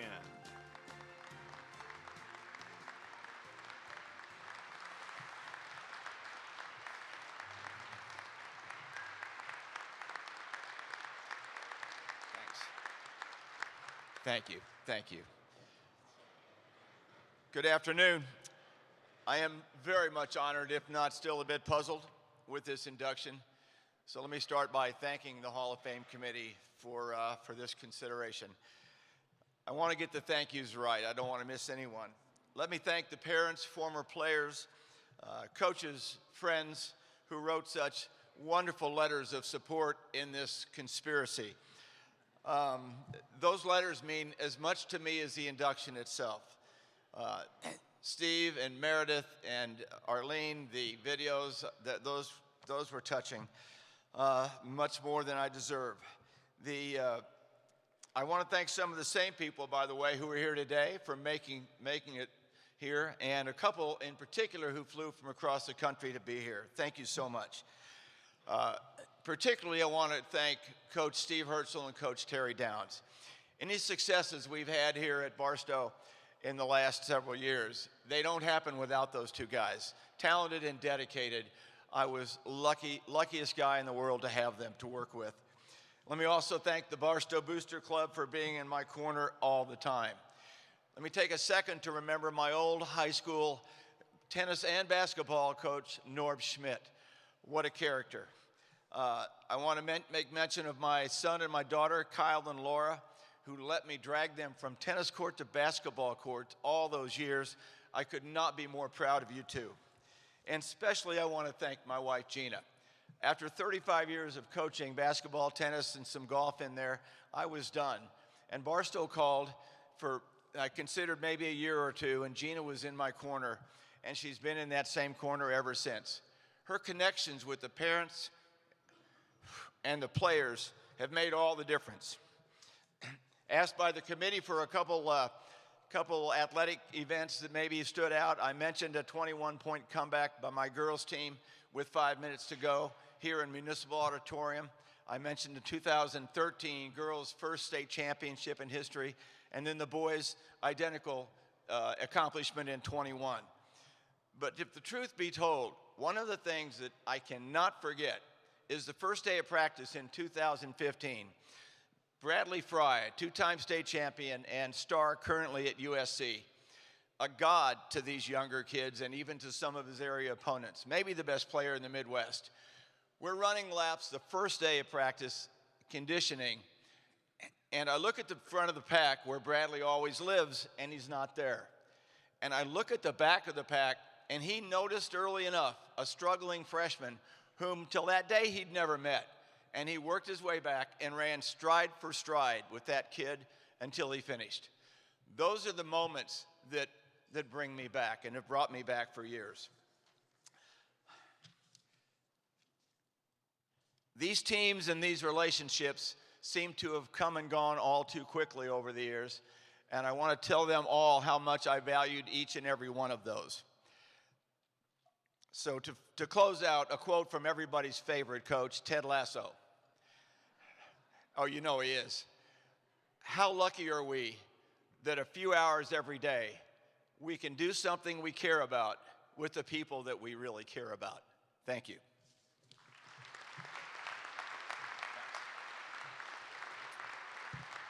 I know Tom has lots of family, friends, former players. If you're here for Tom, please stand. Thank you for being here. Tom O'Brien, enshrined as a member April 23rd, 2023, in recognition of your outstanding contributions as a tennis coach.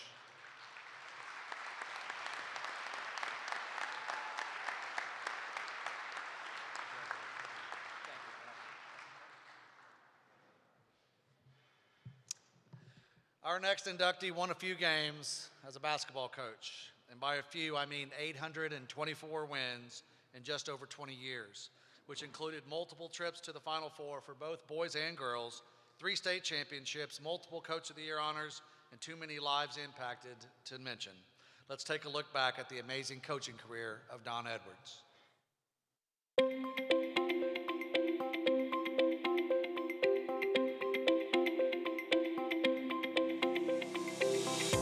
He was larger than life figure, and everybody wanted to be a Jefferson Eagle, and he was the spearheader of that. Those words are a common sentiment about Don Edwards, who spent 20 years at Jefferson High School in Conception Junction. He pulled double duty along the way, coaching both the boys and girls basketball teams. Being able to coach both teams at the same time, you know, with his organizational skills and to have both teams to be as good as they were is, you know, unthinkable. Coaching both teams, Edwards won an incredible 824 games, including 16 district and 18 conference championships. He took 6 teams to the Final Four. And when you think of Northwest Missouri, you think of Jefferson High School basketball. And he was the catalyst to make that program a very, very special place. But it's much about the basketball, but it's more about the relationships that he formed with the people, with the players that he had, the coaches that went on to coach because of his influence.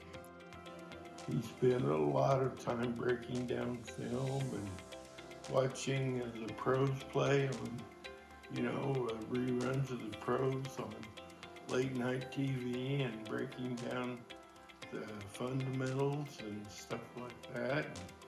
He was very intelligent, you know, and but he spent a lot of time working on it. All that time, it paid off. Edwards won 3 state championships in Jefferson, 2 with the girls, 1 with the boys. But those weren't his only state titles. Coaching the softball team, he earned the nickname Mad Dog and led Jefferson to 3 championships and 6 more appearances in the Final Four. You knew that if you wanted your team to have a chance to compete for a Final Four berth, that you were probably going to have to go through a Don Edwards coach team. And if you were ever fortunate enough, and it didn't happen very often, but if you were able to beat one of his teams, you knew that you know, that you had done something special. Don Edwards' sports success dates all the way back to his years at North Harrison High School. He was an all-state player and led his team to the Final Four. He ultimately played at Northwest Missouri State, and it laid the groundwork for a Hall of Fame coaching career in Jefferson. Your mark is substantial. I appreciate all that you've done for me, my family, for all the basketball players that you've ever coached. Thank you. I think every Hall of Fame needs a Mad Dog, and that's you. So, congratulations. The only thing I wish that Coach Larry Hawley was here to celebrate this with you, but we know he's looking down and he's holding court up there. And again, on behalf of all your friends, congratulations on this unbelievable honor and your induction into the Missouri Sports Hall of Fame. For 2 decades, he led the basketball and softball programs at Jefferson High School to unprecedented success. Ladies and gentlemen, please welcome Missouri Sports Hall of Fame inductee, Coach Don Edwards.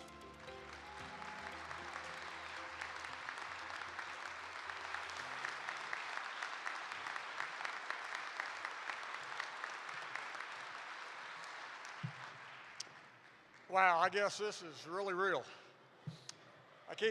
Till today, I kept thinking Byron might have called the wrong Don Edwards. Well, if he did, it's too late now. I called dibs. I'm keeping this.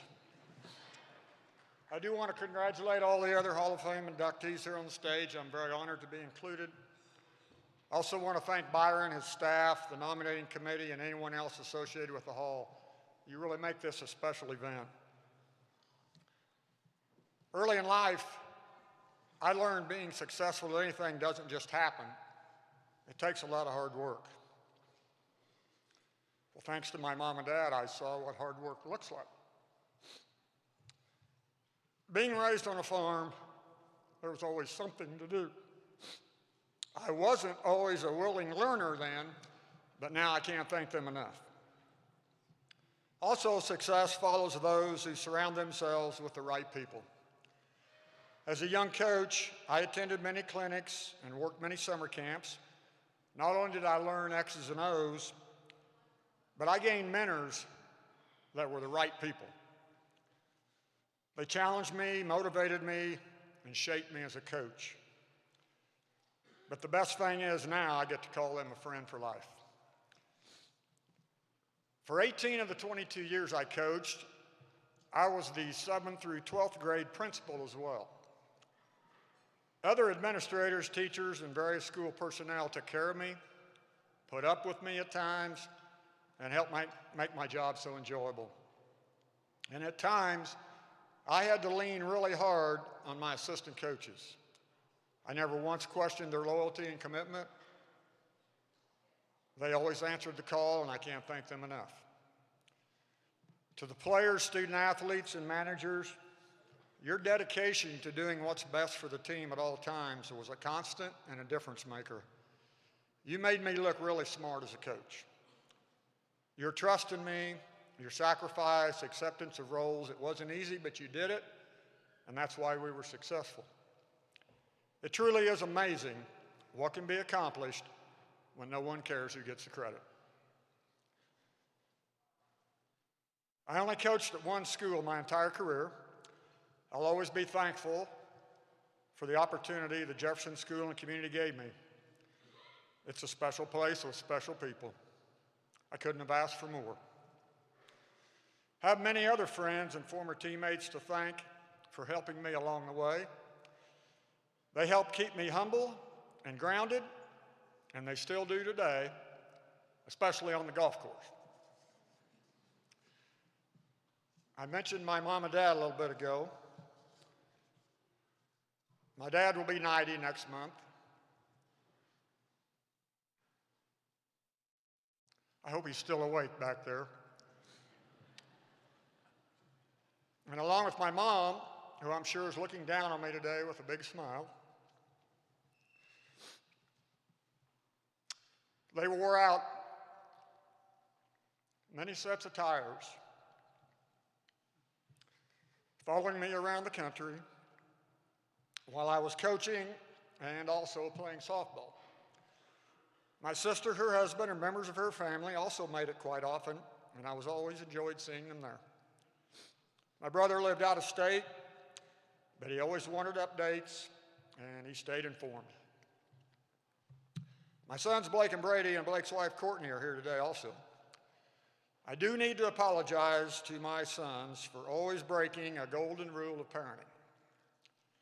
The one about never discussing particulars of a game your child played the same day as the game. I just could never follow that rule. But thanks to my wife, my attention would quickly divert to her as she'd tell me to quit talking or shut up or something like that. Of course, that would open up a whole new conversation. As they say, no one sacrifices more than a coach's spouse. She did then and always has. Thanks to all my family for your love and support. For me to get honored today for doing something I loved, was passionate about, and had so much fun doing is a real bonus. I never considered it work. I've truly been blessed. Thank you.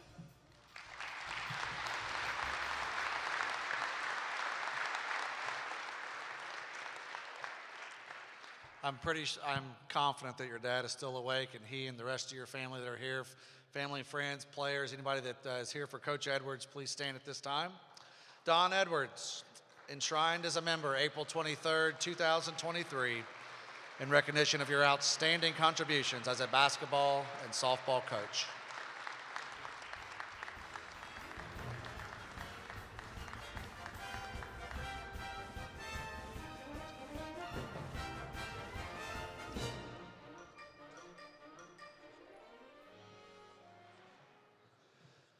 The Missouri State High School Activities Association first sanctioned a girls basketball state champion for the 1972-73 season, and Northeast Nottoway proceeded to advance to 7 Final Fours in 8 seasons between 1973 and 79, winning 5 state championships during that era, and then won a 6th title in 1982. Let's take a look back at one of the most dominant eras in Missouri high school sports history.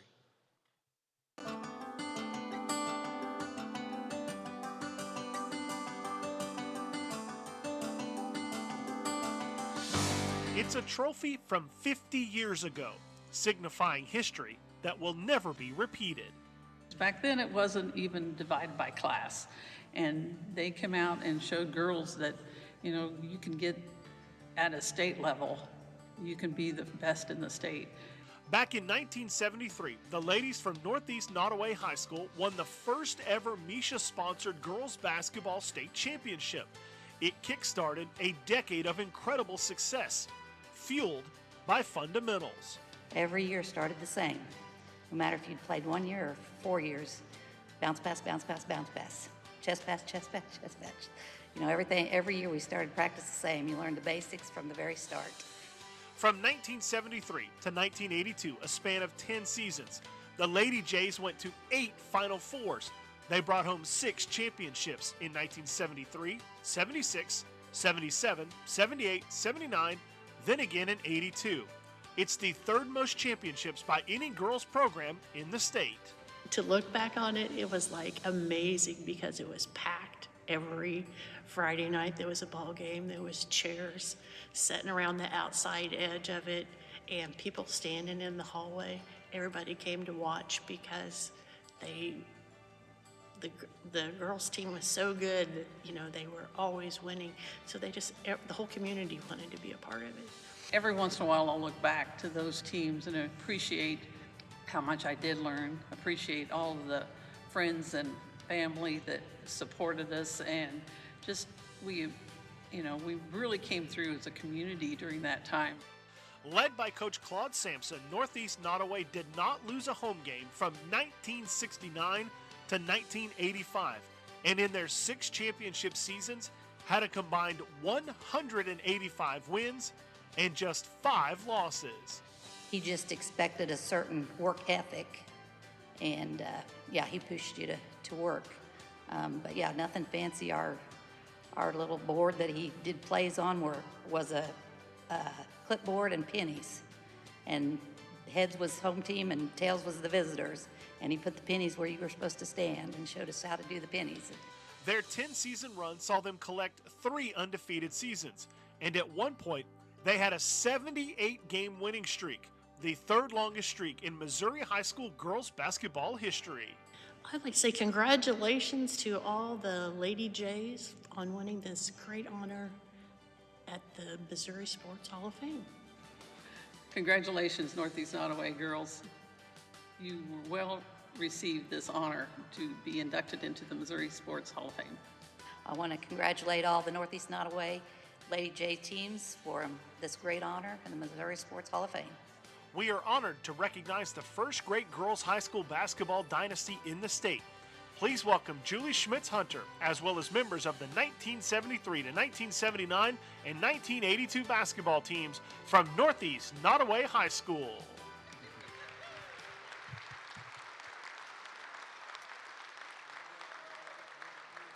We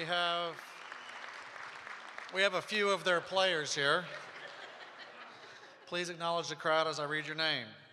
Karen Schmitz-Archer, Mary Sue Alford, Peggy Berg, Kathy Brown, Paula Brown Burns, Virginia Spire Burns, Gail Coapple Calfee, Coach Reggie Carden, Janet Welch Cole, Linda Alford Coleman, Debbie Durham Cross, Sharon DeFries, Wanda Fankauser, Nancy Sherry Fratsky, Vicki Schmitz Henry, Julie Schmitz Hunter, Shelley Jackson, Renee Simmons Johnson, Julie Jackson Judd, Kim Fugate Knopp, Glinda Newberry Coalt, Stacy Jackson Leslie, Rita Durbin Miller, Lorraine Ray O'Donnell, Amy Coapple Parnell,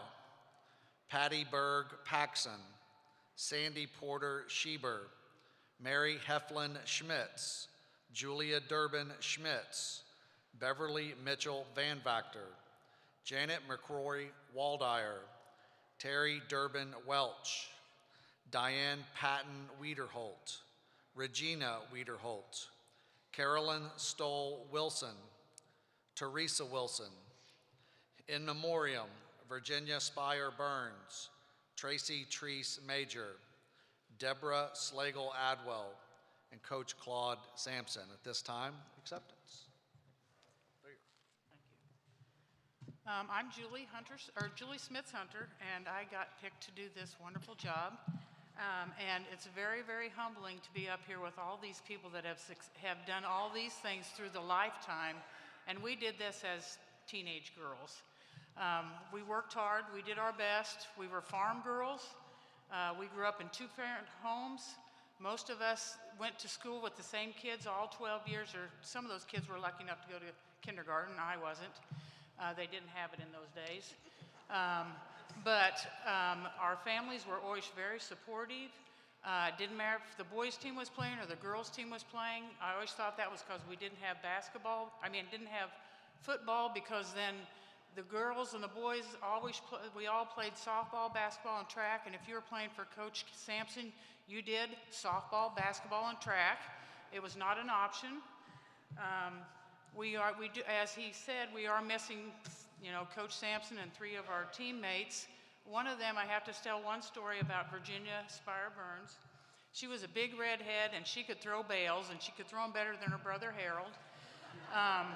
And so we were playing in a playoff game at Oregon, Missouri, and she got a defensive rebound. That's a great thing. But Virginia picked up the ball, and on this fast break, she threw the ball hard enough that it landed 8 feet high on the opposite end of the gym.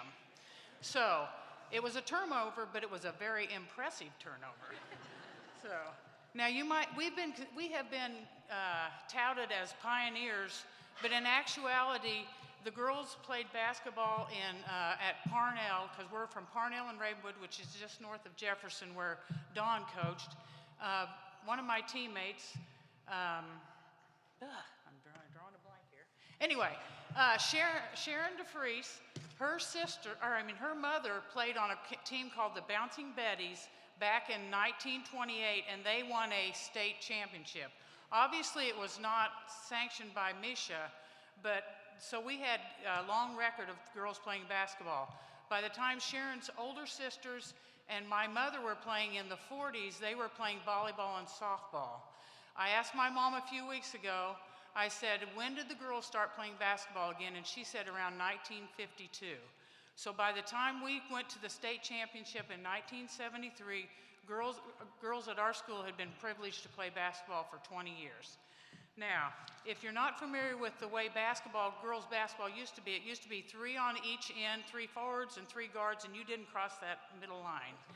And so in 1969-70, they changed it, and for 2 years you had 2 stationary guards, 2 stationary forwards, and if you were lucky, you were a rover and you got to run both ways.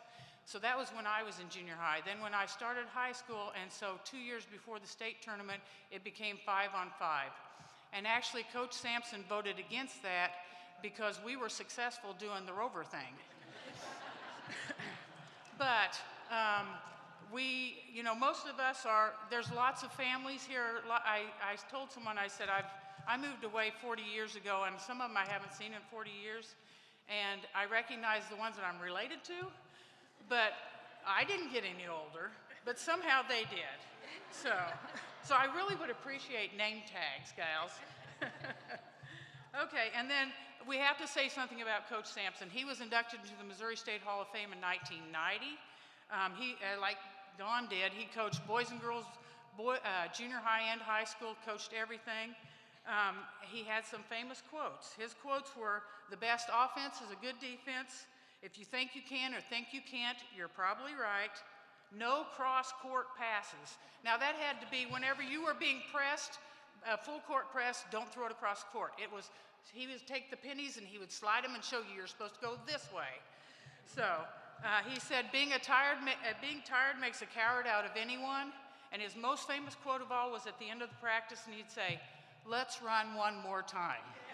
And that might be 5 or 10 more, but he'd say it every single time. As I said, it's a great honor for you to invite us here, and we're thrilled to be here. And we got older, but we're still athletes. So thank you very much.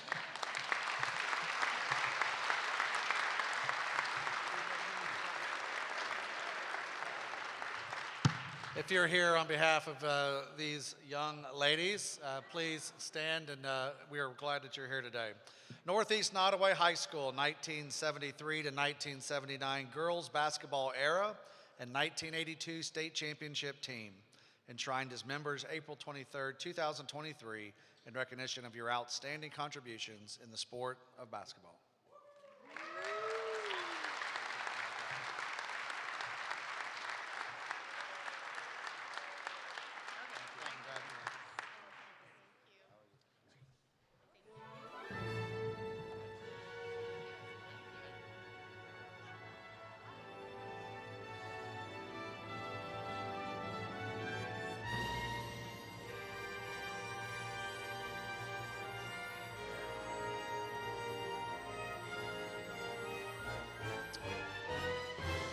You know our next inductee's face, and you know her voice. She's been a mainstay on the Kansas City sports scene for nearly 45 years, and her remarkable sportscasting career at KMBC has blazed a trail for others to follow in her footsteps. She's won countless awards, and her list of firsts is too lengthy to mention. Let's take a look at the remarkable and impactful career of Karen Kornacki.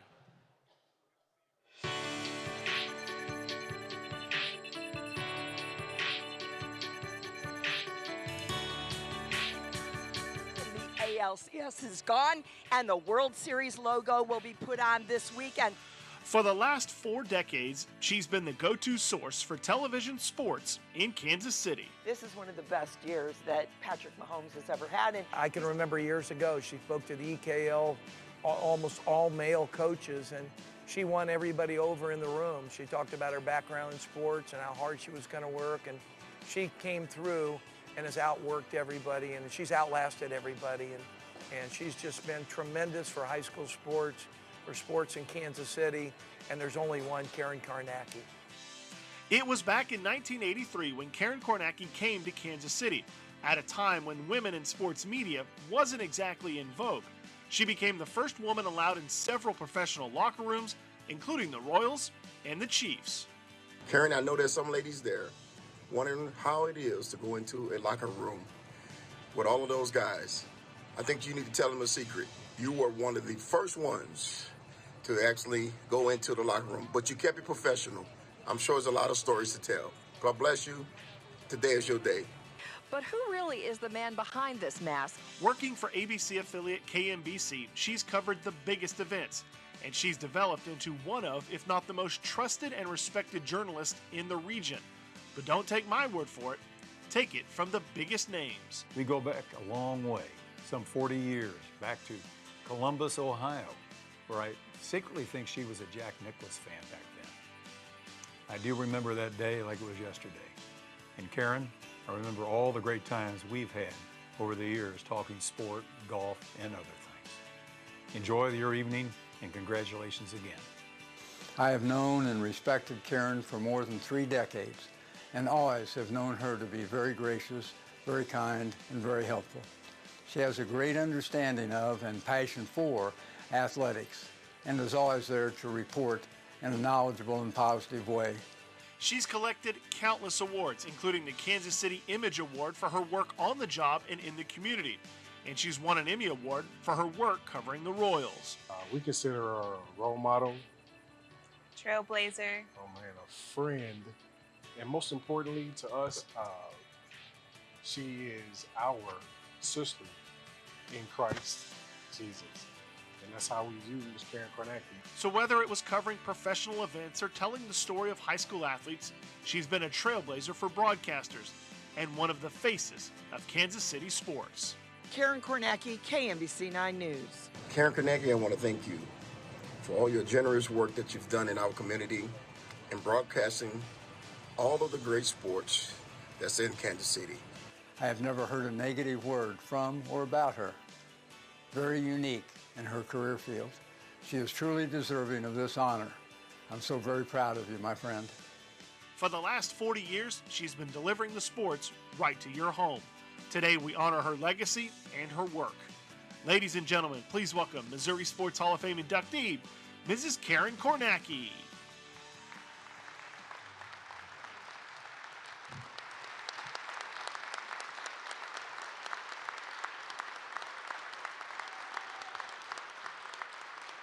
Thank you so much. I want to thank the Missouri Sports Hall of Fame. What an honor. I'm truly humbled, truly humbled. There are no words to even express. I want to thank my Channel 9 family. Many of them are here today, and it's their day off. And this is a big week because the draft is in town, and they're going to be working a lot of hours. But they took the time to be here, and they have supported me and been a great team to work with. And then my husband, Clay Christensen.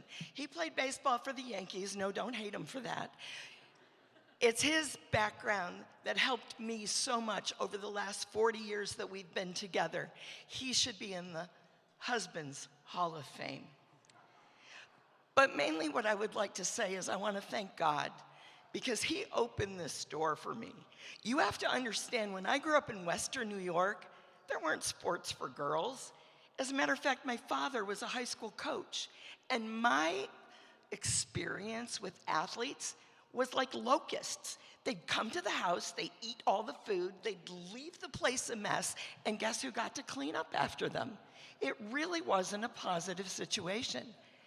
So back in 1978, when a TV station in Columbus, Ohio called, they wanted a woman to do sports. Well, they asked everybody who had TV experience, and nobody wanted the job. Then they looked at other women coming out of college. They didn't want the job. Finally, they called me. They saw my audition tape, and I must have been about the 100th person they tried.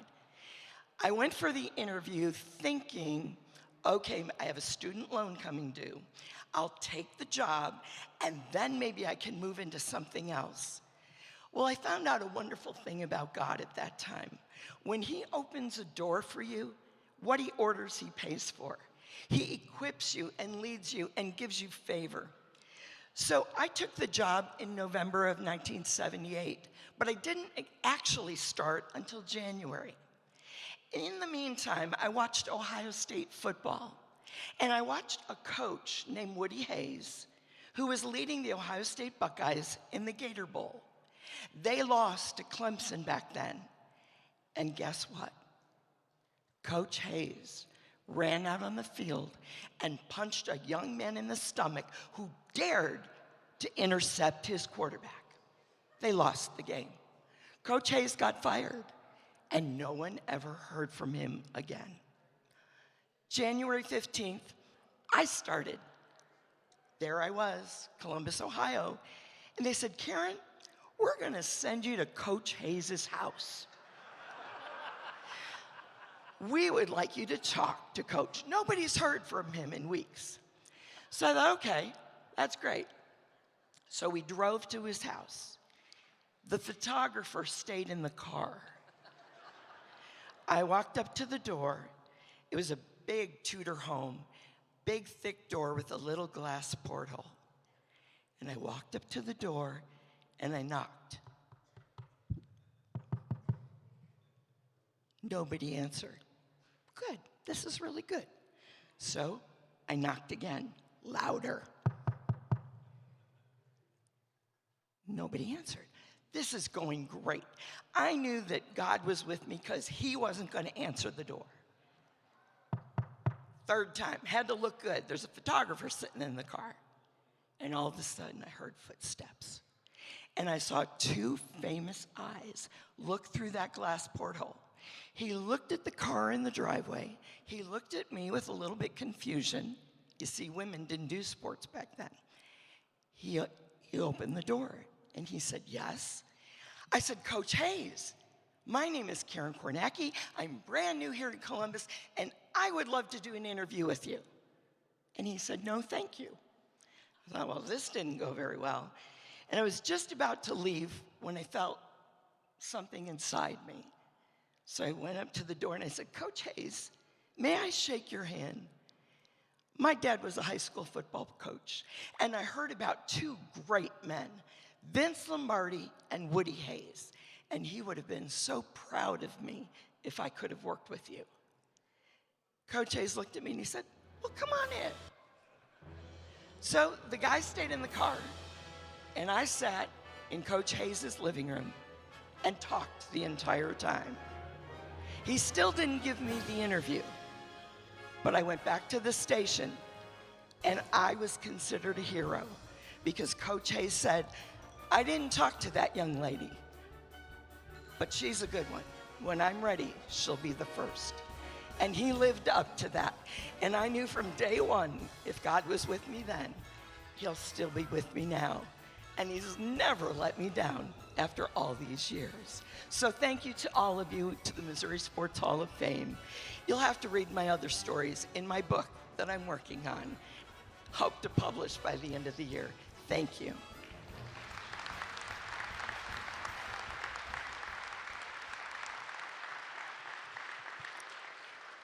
Karen mentioned her station family, her husband, other friends and family that are here today. Please stand. Thank you for being here.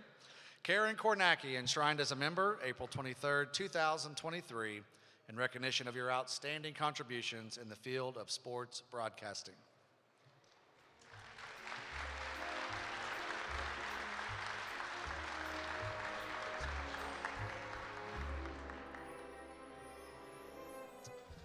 Our next inductee was an influential coach and administrator at Park University for well over 25 years. Most importantly, under his leadership, the Pirate Athletic Program has regularly been recognized for its character and sportsmanship. Here is our Hall of Fame inductee, Claude English.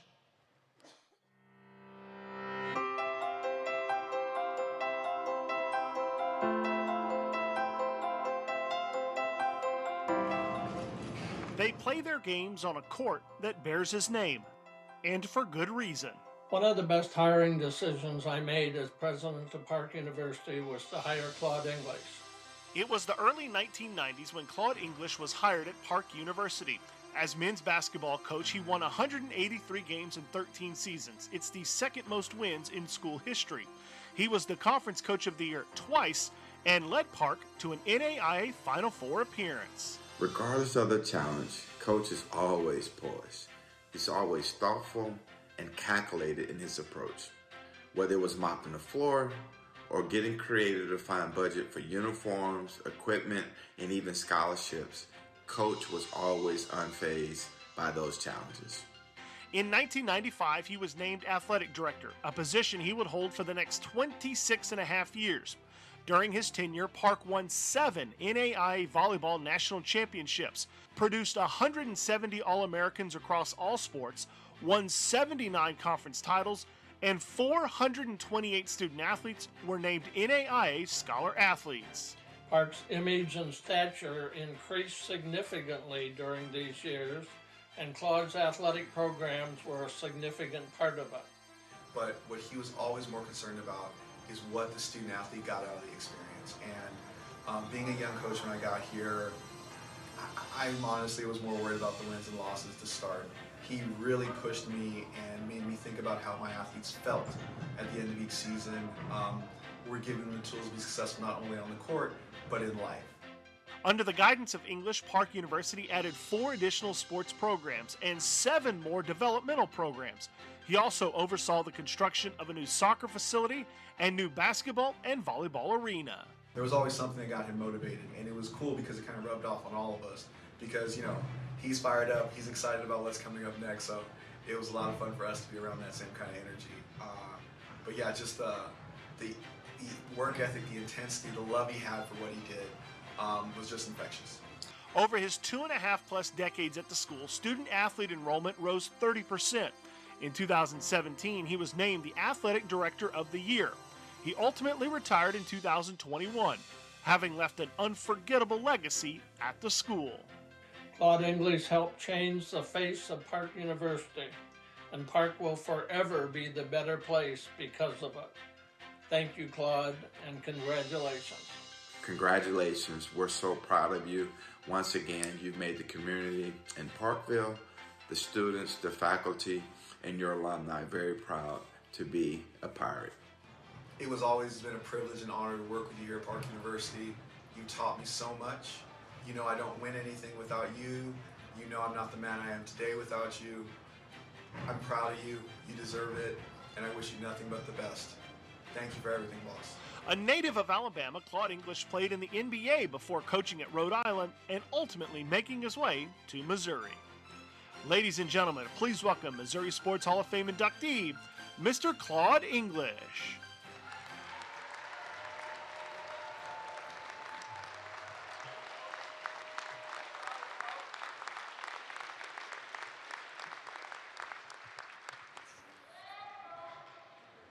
Thank you very much. Have you ever been invited somewhere and you felt you made the wrong turn? This is what I feel like right now. I made the wrong turn because I can't be getting inducted into the Missouri Hall of Fame. It just can't happen. I would like to congratulate all the 2023 inductees. It's an honor and a privilege to stand beside such greatness. This is truly rare air. I would also like to thank the Missouri Sports Hall of Fame Selection Committee for inducting me. I'm still in disbelief. As I look around the room, I see many friends, former players, coaches, and staff in attendance. Thank you for being here. It means an awful lot to me. Steve Jobs once said, "Great things in business are never done by one person. They're done by a team of people." During my many years at Park University, I've been blessed to be a part of an outstanding team made up of supportive school administrators and talented student athletes, coaches, athletic department personnel, and other staff members throughout the university. I stand before you today being enshrined in the Missouri Hall of Fame. Who would have ever thought it? But without the commitment and dedication of the team, there will be no way that this could have occurred. So I thank each and every one of you, and I'll forever be indebted to you for life. There are many people I would like to recognize, but unfortunately, time will not permit.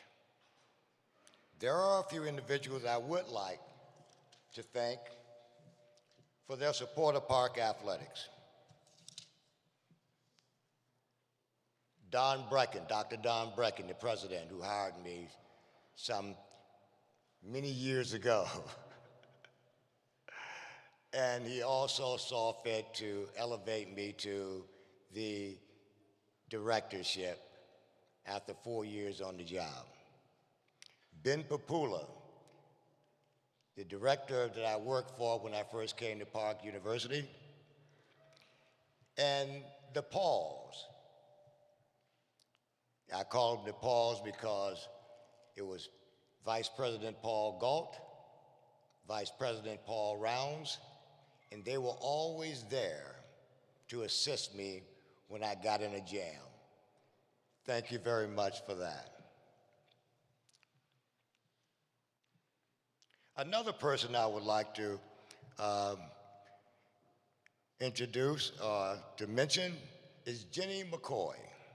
Jenny was the first Booster Club president we had at Park University and was the driving force behind us adding women golf at Park. Again, Pat Fayard, a person that spent 3 decades at Park University in many capacities, and my right-hand person. Last but not least, I would like to mention my coach, my best friend, and my biggest supporter, Charlotte English. I know she's looking down with a big smile. I love you. Never have anyone done so little and received so much. Thank you very much for inviting me and being a part of this wonderful. I'm losing it. Thank you very much. Appreciate it.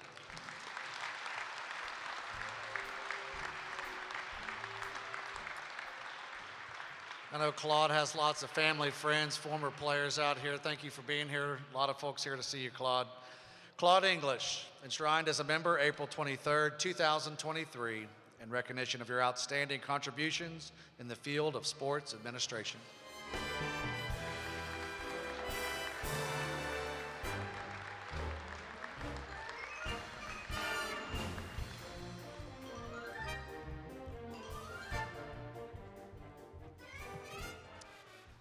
If you've grown up in or around Kansas City, then you most likely know all about our next inductee.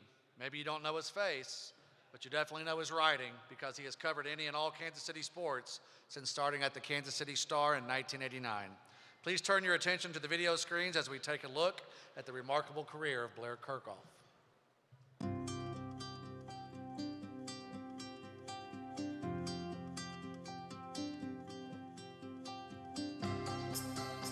If you've read it, there's a good chance he was the one who wrote it.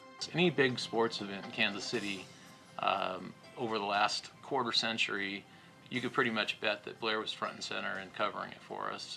Actually, it's longer than that. Blair Kerkhoff has been a sports writer for more than 40 years, the last 34 for the Kansas City Star. His writing has earned him countless honors, including the Burt McGrain Award, the Football Writers Association of America's highest honor. I trust Blair in the tension and crucible of the moments to have good judgment about how we might ought to look at things that are complicated. And that is huge. And it's because you know he's got the right compass coming from the heart, but also with the integrity about the job. Through the decades, he's covered 30 Final Fours. He's written about 25 college football championships and he's covered countless Super Bowls, World Series, the NBA Finals, PGA Tour, hockey, golf. The list is endless. He's so well read and knows his subject matter when he goes to cover an event. He just has so much encyclopedic knowledge, and we really value that. Readers, I think, appreciate that. They identify with Blair, whether he's writing about college sports or the NFL or baseball. He's just an authority. Blair's work ethic is one of those things that you hope it's infectious, but it's hard to duplicate. And it is wrapped up in all the other aspects of him. I mean, I look at him as the conscience, the glue, the fundamentals, the imagination of our section, and really of Kansas City media in a lot of ways, and it all emanates from that work ethic. In the mid-1990s, he became a regional and national college sports reporter. He's even found time to write 5 college books, including a biography on the great coach, Phog Allen. He is 100% poured himself into his job, continues to. Every day is the same for Blair. He's giving 110%. And I think that comes from somewhere deep within him. It doesn't matter if he's covering a Final Four or he's covering a Mizzou game on a Tuesday night. He puts the same effort into everything he does, and he's really one of a kind. He's been the president of the United States Basketball Writers Association and the Football Writers Association. And beyond writing, he is a frequent guest on local Kansas City radio and television. After all, he has been covering area sports for more than 30 years.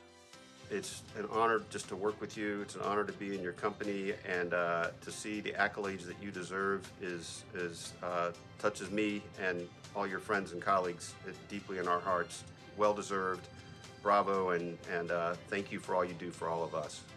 Blair has been working at the Star for decades and has developed just a really loyal following with our readers, and we all love him down here, and there's no one more deserving of this honor.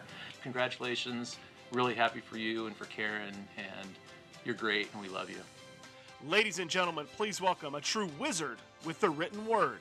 Here is Missouri Sports Hall of Fame inductee, Mr. Blair Kerkhoff.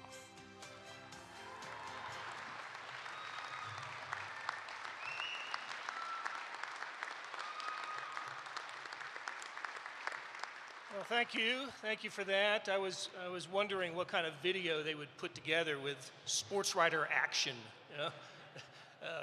typing, holding a tape recorder in someone's face, pointing at somebody. That's what passes for Sportswriter action. But the first thank you here goes to the Missouri Sports Hall of Fame for including media members. It always has. And from the Star, over the years, people like Joe McGuff and Ernie Mell, who were instrumental in bringing the Royals to Kansas City, are in the Hall of Fame. M.A. Vopel, a pioneer in women's sports journalism, is in the Hall of Fame, and I am humbled to be standing with them. Yeah, like the video said, 42 years in the business, 34 at the Star.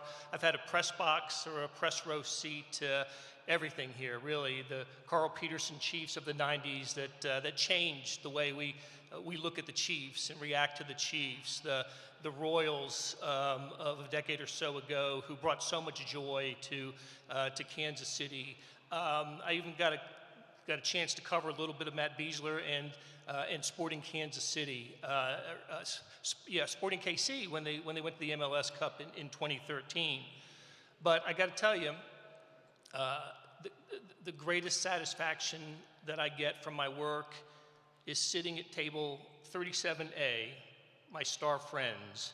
And there's executive editor Greg Farmer, there's managing editor for sports, Jeff Rosen and his wife. There are columnists, Vahe Gregorian and Cindy is here, Sam McDowell and Kate is here, reporters Jesse Newell and Pete Gradhoff. You're the best thing about my job, the very best thing about my job. I look forward to coming to work every day because of you all. I love the camaraderie that we have. I love that we share ideas and that we pull for each other, their successes. The one person I didn't mention at that table is my wife, Karen, who 39 years ago decided to marry a sports writer. She had a career of her own, and yet she kind of excused me from the weekends because that's when sports happen, right? The weekends, and I'm often gone for events and missing holidays as well. It got me out of a lifetime of chores on the weekend. Well, that ineptitude got me out of a lifetime of chores, but no, it's just been a wonderful ride, and I'm hoping that the next 39 years will be just as much fun with my wife. So thank you all very much. I wanted to thank one last group of people. My father, who Karen and I spoke to today, just driving up here. He's 88 years old, living in North Carolina, where I grew up. We moved around a lot when I was a kid, and we subscribed to every newspaper that we could, the morning paper, the afternoon paper, the weeklies, magazines. Getting Sports Illustrated was a game changer for me when I was 11 years old. And my mom passed away 3.5 years ago. She was a lover of books. Our bookshelves were filled with books, and like I said, she passed away. Today would have been her 85th birthday. So I want to say, happy birthday, Mom. She'd have gotten a big kick out of this. And thank you to the Missouri Sports Hall of Fame.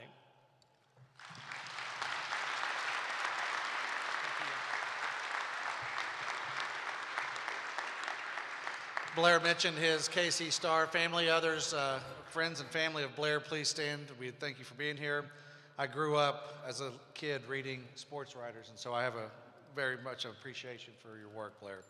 Blair Kerkhoff, enshrined as a member, April 23rd, 2023, in recognition of your outstanding contributions in the field of sports journalism.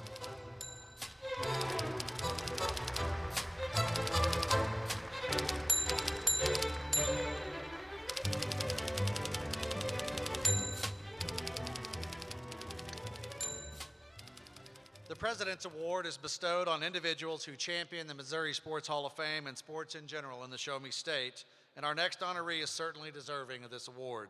Since his own Hall of Fame induction in 2005, there has been no better friend of the Missouri Sports Hall of Fame than Carl Peterson.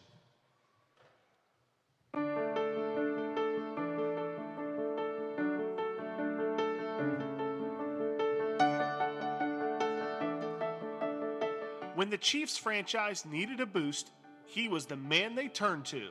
The Chiefs at the time were a very troubled business and team. 17 seasons with one turn in the playoffs, and the fans had grown apathetic and the crowds were dwindling. But Carl Peterson changed all that. As general manager of the Chiefs from 1989 to 2009, he drove the franchise transformation. 20 years, 15 winning seasons, 9 playoff berths, and a streak of 149 consecutive sellouts. My only regret as head coach of the Kansas City Chiefs for 5 years, that I didn't do a good enough job as head coach to hand Carl Peterson and Lamar Hunt a Lombardi trophy. They certainly were of that quality and deserved it. And the main thing that I remember is the Chiefs ambassadors. The Chiefs ambassadors connected to the community, connected to the players, connected to the fans, and you made the fans the most important thing. And to my dad, that was really the backbone of any sports franchise, was the fans. The fans make it possible. The President's Award recognizes those who champion sports in Missouri and the mission of the Missouri Sports Hall of Fame. Peterson has been a staunch supporter of the Hall and a tremendous advocate for the recognition of Chiefs players and their inclusion into the Hall. You have helped us over the years. You have provided us with Chiefs tickets. You provided us with on-field experiences for our sponsors. You've nominated people to the Hall of Fame. When you were active with the Chiefs, you were just always there and willing to help us. And even after your retirement from the Chiefs organization, you've continued to be one of our best friends. During his time with the Kansas City Chiefs, he helped bring in some of the most notable names in franchise history. Players we celebrated on the field, players he's advocated for off the field. I just want to say, Carl, everything you've done to change Kansas City, thank you from the bottom of my heart. And I do want to have one thing from you. Let's have that drink that we've had on Thursday. Get back to it. So to the man who used to walk the parking lots on game day just to interact with the fans, we say thank you for your service to the Hall of Fame and to sports in Missouri. What you did for Kansas City is amazing. bringing the life and the heartbeat back to Chiefs Kingdom is something I'll never forget. We had so much excitement around this football team that you brought, and we are just so happy and honored that we get to honor you for all your accomplishments while you were here in Kansas City. So congratulations, enjoy this award. You are the best. On behalf of the Hunt family, congratulations, well earned, well deserved, and our best to your wife, Lori, who has walked this journey with you. It was an honor to represent you and Lamar Hunt and the great fans of Kansas City and the great state of Missouri. Thank you and congratulations. You deserve it. Ladies and gentlemen, please welcome to the podium the recipient of the 2023 Missouri Sports Hall of Fame President's Award. Here is Mr. Carl Peterson.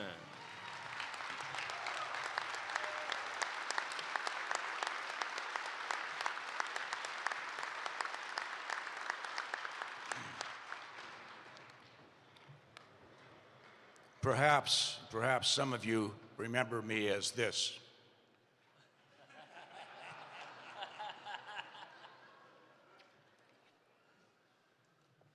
This is indeed an honor, obviously, and before we begin, I'd like to ask a president's privilege. Who's ever running that damn music, would you stop it? Give me at least 3 extra minutes. I have some thank yous. First of all, thank you, Byron, obviously the Missouri Sports Hall of Fame. I'm humbled by this award because of the number of people honored by this distinguished award in the past number of years, distinguished men and women of the state of Missouri. As I look back on my career, I realize how fortunate I was that I got a phone call from the late, great owner of the Kansas City Chiefs, Lamar Hunt. This was in December of 1988. It was obvious that he was and wanted a change with the Kansas City Chiefs. They had been through basically 16 years of futility and inconsistency. Apathy had overtaken the Chiefs fans, and there was a dwindling of the already 23,000 season ticket holders. I had spent all of my professional life in sports, and specifically, obviously, and my passion was the game of football. I'd been a high school coach, a college coach, a professional coach. I'd been a professional administrator for the Philadelphia Eagles. And now I was going to be overseeing the Kansas City Chiefs in a place called the Midland of America. It was going to be a big change in my life, and obviously a big challenge. It's been said that what a sports life lacks in longevity, and many of these coaches know this, it makes up for it in intensity. Well, I've been lucky. I've been very fortunate to have had a long life in a very intense profession where the only constant is change. Lamar Hunt put me in charge of changing the fortunes of the Kansas City Chiefs. It was both obviously an opportunity and, as I said, a great challenge. It had been close to 20 years since the Chiefs were in Super Bowl I, won Super Bowl IV, and had been in the NFL playoffs one time in the past 16 years. It seemed to some an almost unreachable goal. And to have our team play again in a sold-out Arrowhead Stadium since when they opened in 1972, that beautiful place called Arrowhead. Although I and my colleagues did not reach the ultimate goal, the ultimate prize, and Lord, we wanted that so much for Lamar and his family, we did have a great deal of success both on and off the field. We changed the trajectory of the Kansas City Chiefs to become one of the most successful and popular franchises in the National Football League. And it remains so today, thanks to an outstanding head coach, a gentleman that I've known for 35 years, and a pretty damn talented young quarterback by the name of Patrick. Winning surely helped us improve in 1989 and beyond. And Marty Schottenheimer was my first head coach, and we had 10 terrific years together. But I also had some other outstanding coaches after Marty, and they continued the tradition, including one that you just saw, Dick Vermeil. Winning surely helped us, but we needed to be creative and innovative to eliminate that apathy towards the Chiefs. I'll tell you a story that, and I'm going to mention it a couple of times. The great Bill Grigsby told me when I first came to the Chiefs. He was in my office probably a week after I had taken the job, January of 1989. And he came in, and if you know Bill, positive, upbeat. Carl, you're going to do a great job. I know we're going to get this thing turned around. I said, Bill, sit down. Tell me how bad it really is. He said, how bad is it?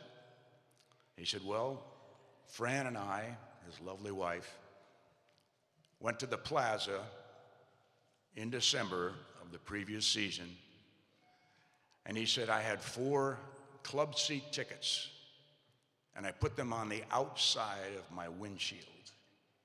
And when we came back, I had 6 more. I said, Bill, that's bad. He said, it's bad. But because of some terrific people, creative, innovative people, we began to fill Arrowhead Stadium week after week, season after season, and we accomplished that for 19 consecutive years. I needed to get out and get our people out to the community. We needed to be contributors back to the city and the community and the state where we lived. And to that end, I reached out to many of the people in the city and in this state who could make a difference. One of the early affiliations was with the newly formed Missouri Sports Hall of Fame, and after being introduced by the late, great Bill Grigsby to a gentleman by the name of Gerald Andrews. This began a long and wonderful relationship with Gerald and the Missouri Sports Hall of Fame. We have seen countless Chiefs players, football staff, coaches, etc., honored over the years by the Missouri Sports Hall of Fame at its banquets, luncheons, golf outings. This list is long and impressive, beginning with our founder, Lamar Hunt, Hank Stram, Dick Vermeil, and the great Bobby Bell, who is here today. Bobby, would you please stand?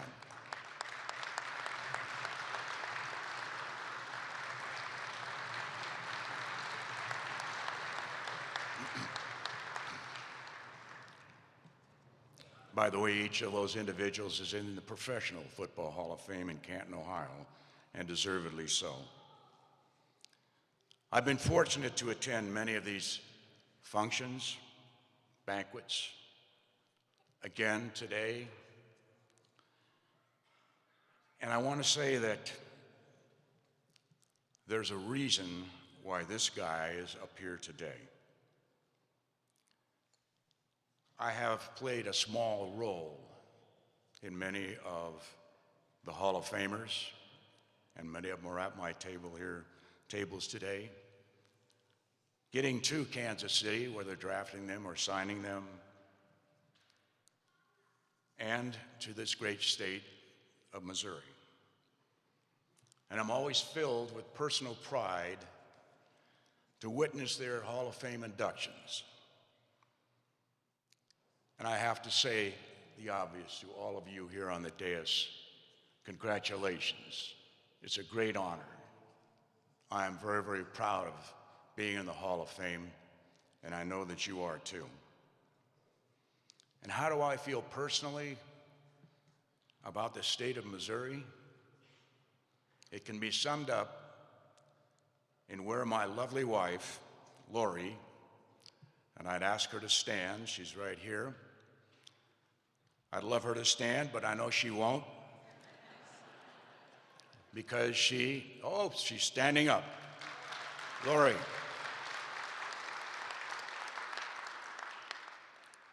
And my great friend, Bill Grigsby, would always say, Carl, behind every successful man, there is a totally surprised woman.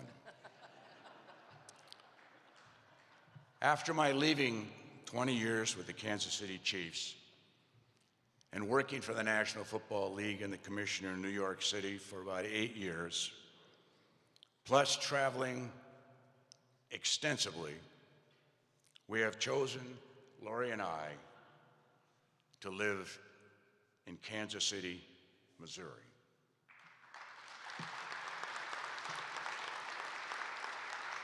To make our home here. Sports are a passion for most of us in the audience today, I dare say. And it is absolutely a passion for those here of us on the dais. I want to thank the Missouri Sports Hall of Fame for its kindness in recognizing we who believe in the importance of sports and what a tremendous role it plays in our community, in our homes, and in so many other ways in our lives. If I have had any success and or impact in my 20 years with the Kansas City Chiefs and in this part of the country, the great Midland of America, it's because of the people who assisted me along the way. Our game of football is the essence of the team sport, a collective endeavor. This afternoon, a number of these people are here, and I would like the people at tables 5 and 6 to stand up and be recognized. Please stand up and be recognized, my 2 tables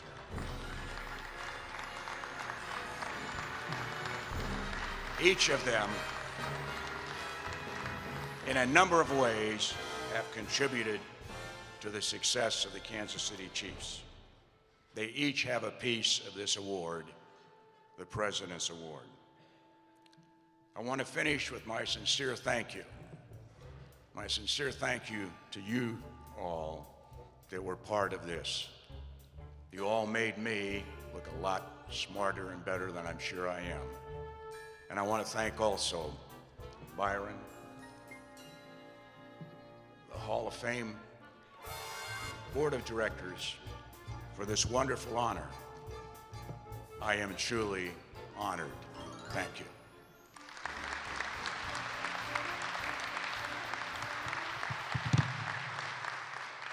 Carl's got lots of family, friends, Chiefs fans. Please stand. As you saw before he spoke, Chairman Dan Nelson placed the customary red, white, and blue Letterman's jacket on Carl with the Hall of Fame shield as the letter, and I've got the plaque. It says Missouri Sports Hall of Fame President's Award presented to Carl Peterson, April 23, 2023, for his outstanding contributions, service, and loyalty to the Missouri Sports Hall of Fame.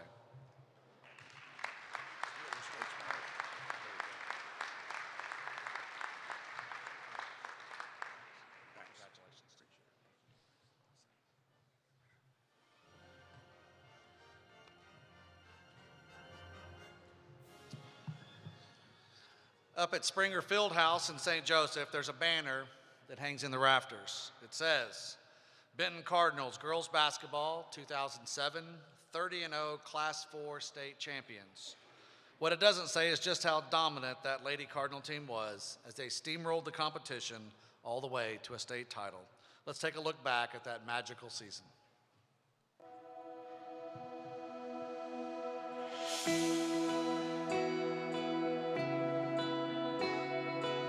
It's a newspaper headline that tells you just about all you need to know. There weren't a lot of missteps. There weren't a lot of breakdowns. There weren't a lot of mistakes because I think everybody was so interested in fine-tuning that mental aspect of the game. And then it correlated in everything else that we did. In the 2006-2007 season, the girls basketball team from Benton High School was not good. They were not great. They were perfect. 30 games, 30 wins.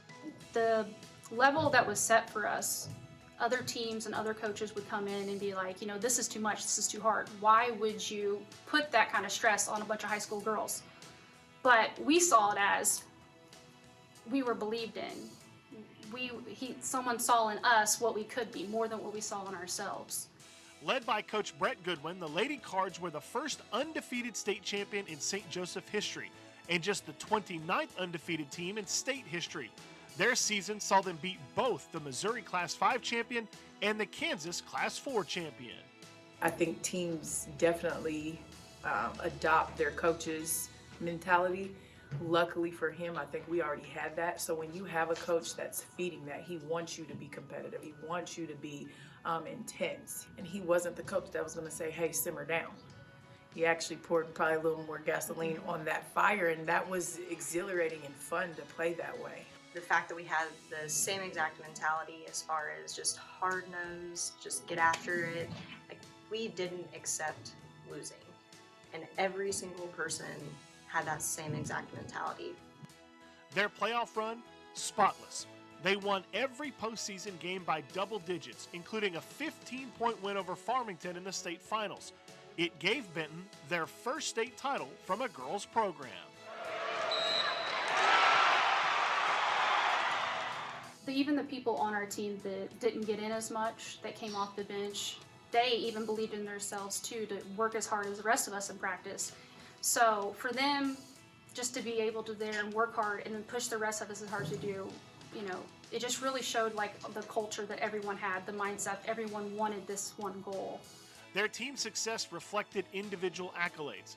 3 Lady Cards were named to the Class 4 All-State team, and Coach Goodwin was named the Class 4 Coach of the Year. That's what happens when you hold opponents to just 30 points per game. Congratulations to Goody, to the fans, to the community in the South End, but especially to the other girls on the team. We did it, guys. This is the precipice right here, and we did it together. Congratulations on being inducted into the Missouri Sports Hall of Fame. So proud of you guys and happy to be here with you. Congratulations, ladies. We finally did it on making it into the Missouri Sports Hall of Fame. And also to our community, the South Side of St. Joseph, Benton High School, and to all of our coaches and staff that believed in us along our journey. One of the great teams to ever come from Northwest Missouri. Please welcome their head coach, Brett Goodwin, as well as members of the undefeated state champions, the 2007 girls basketball team from Benton High School. I think we got most, if not all of them here. Please acknowledge the crowd as I call your name. Carly Sample Albel, Kirsten Bolton Banks, Alicia Bell, Claire Bowman, Megan Curtis, Delissa Hall, Brett Goodwin, Chelsea Strong Jago, Blair Johnson, Melissa McIntosh Ellis, Bryce Marinas, Hannah Moore Cooper, Jenny Musser O'Meara, Shelby O'Meara, Holly Schweitzer Smith, Charnel Starling, Nicole Wilkinson, Adam Willard, and Athletic Director Mike Ziesel. This time, Coach Goodwin. Thank you, Byron. Well, I got this thing timed for 2 minutes and 50 seconds. Get your clocks out. I'm a firm believer to achieve great success, a team must deal with a significant loss. In the 2005-2006 seasons, this group of girls lost to a very talented Lincoln Prep team in sectionals. And I think it was those two losses that helped propel this group to a 30-0 perfect season. When we began the season, we knew we had something special. Here are just a few quick highlights. Jefferson City tournament champs. Beat Liberty 44-37. Liberty went on to win the Class 5 state championship that season. Basler-Linwood tournament champs. We beat Holton 53-27. Holton would finish their season as Class 4 state champs in Kansas. Come districts, the girls were locked in, and we beat a sound Savannah team 36-28. This set up a rematch that the girls have been waiting for. This was our third sectional appearance against Lincoln Prep, and we wanted this game. To this day, I can still remember being in the huddle before the game and feeling the intensity and focus.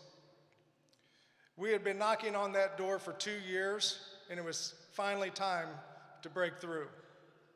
A 49-36 victory solidified our hard work in preparation. The girls made quick work in the quarterfinals by defeating Excelsior Springs 46-27, setting the stage for a tough Final Four. We drew Bolivar in the semifinal game. This is a game that many thought would be a championship matchup. Down 4 in the fourth, we went on a 13-1 run in the final 2.5 minutes to send us into the championship game. Being on this stage was what these girls deserved. They fought through so much during the season, and they were one win away from their destiny. Farmington started 2 girls that stood 6'2" or better. We jumped on them early, gaining a 10-point lead. Our speed and quickness was our advantage, and we utilized it. We had our foot on the gas, and we never let up. Farmington never got within 12 points that entire game. This win made history, finishing the season 30-0, perfection. Prepare, compete, and dominate are 3 words that signify what Benton girls basketball is about. These girls demanded perfection, and they created a new standard of culture throughout the program. And because of that, I want to thank these girls for their hard work, dedication, and commitment over the years. The memories they have given me, our school, and our community are ones that will be cherished and never forgotten.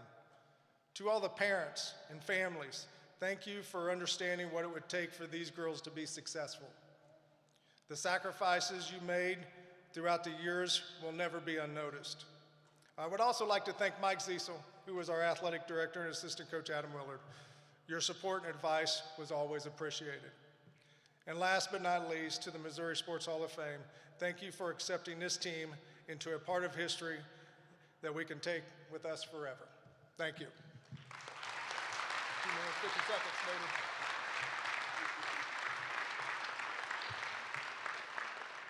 That was perfection, Coach. I know that there's a lot of folks from the south side of St. Joseph. I even saw Lincoln Goodwin sneak in here, so all of you stand up that have come to see Benton today. Benton High School girls basketball 2007 state championship team, enshrined as a member April 23rd, 2023, in recognition of your outstanding contributions in the sport of basketball.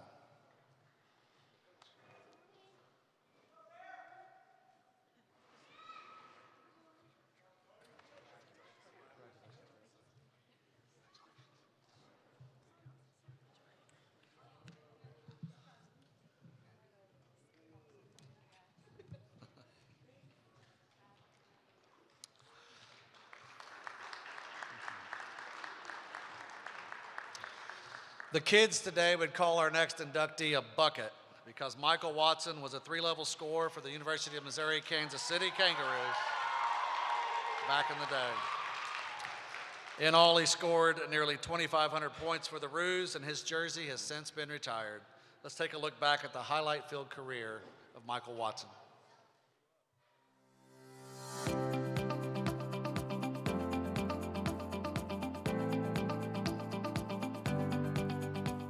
His jersey is retired.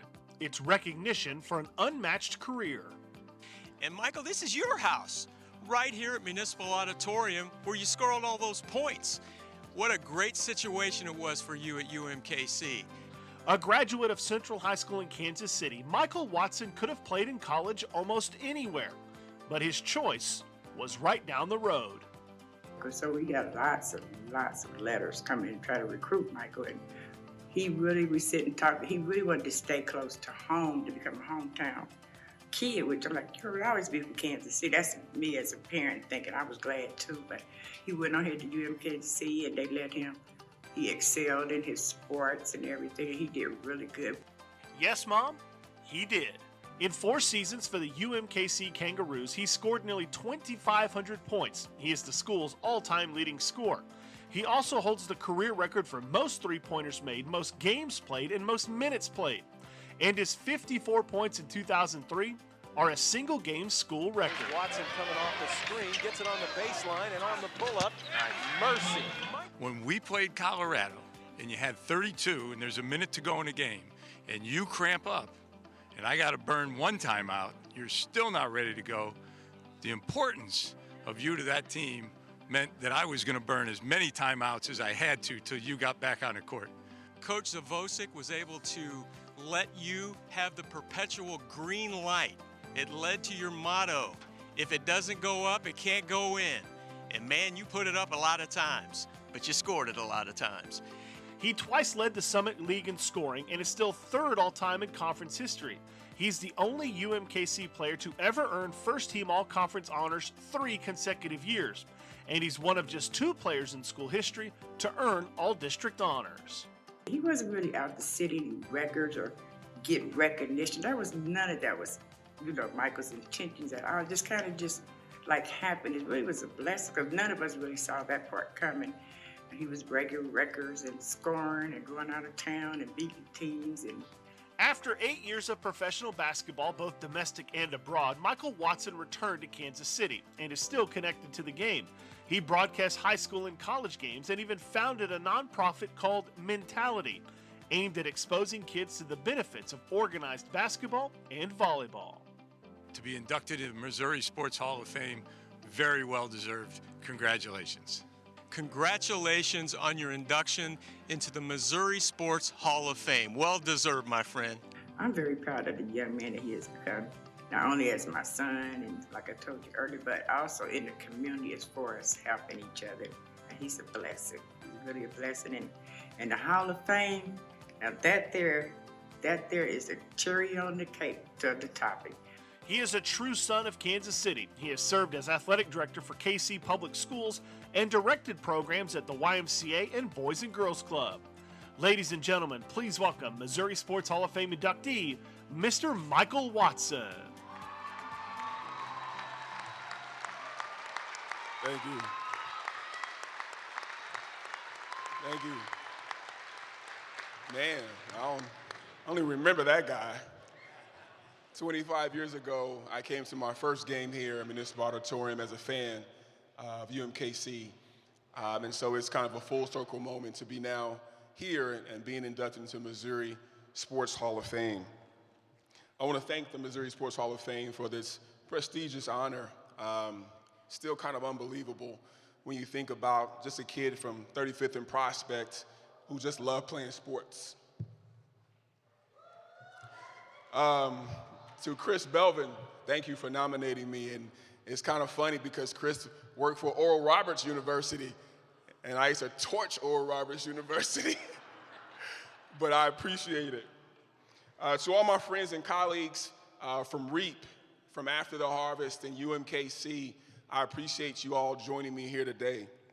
When I was thinking about what I wanted to talk about, in this Hall of Fame induction, nothing really came to mind because who thinks about being inducted into the Hall of Fame? I know I didn't.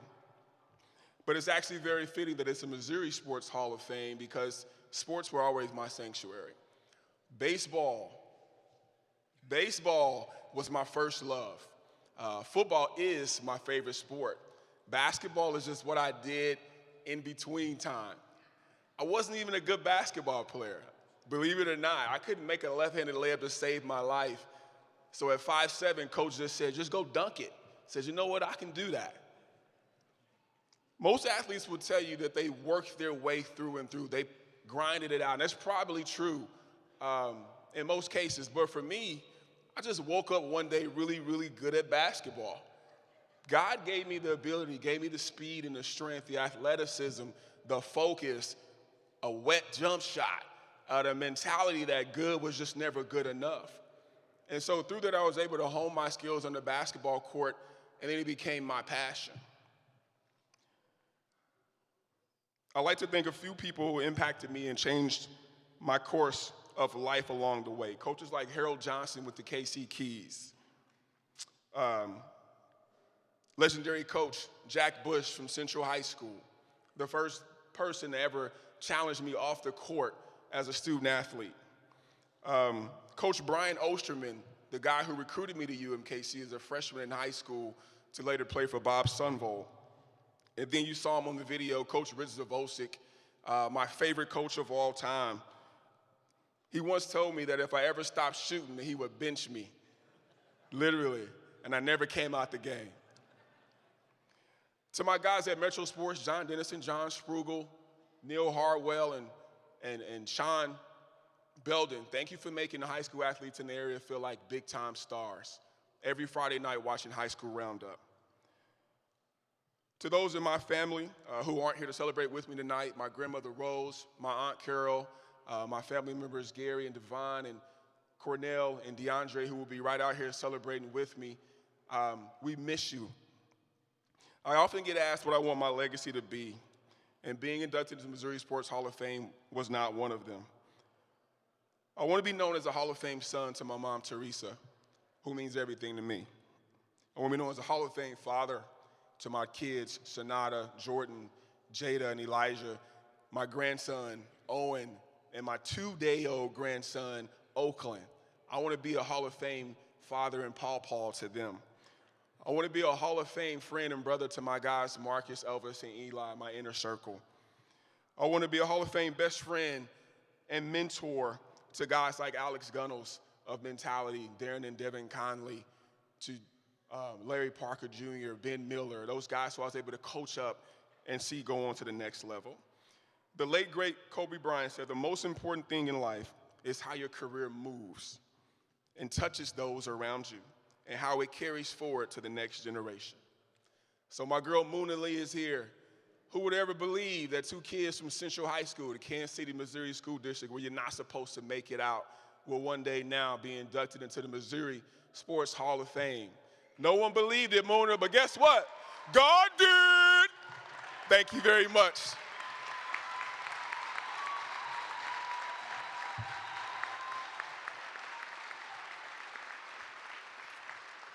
I'd ask you to stand, but I think you already are. Thank you for being here. Michael Watson, enshrined as a member, April 23rd, 2023, in recognition of your outstanding contributions in the sport of basketball. Thank you.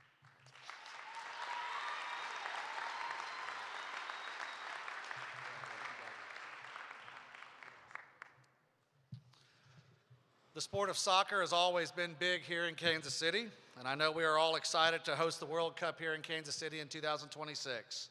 Today, we induct the first representative from Kansas City's professional soccer clubs, the legendary Matt Besler from Sporting KC.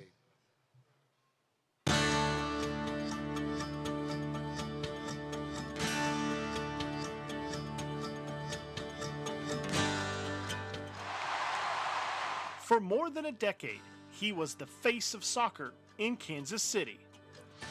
Kapara across and stabbed in by Matt Besler. I mean, Matt's probably arguably the most recognized player in the history of our club. He certainly garnered every award that he won. An Overland Park native, Matt Besler joined Sporting KC in 2009. He would spend the next 12 years with the club, becoming the all-time leader with 348 appearances and more than 30,000 minutes played. And his work ethic was unmatched for what I've seen throughout my career.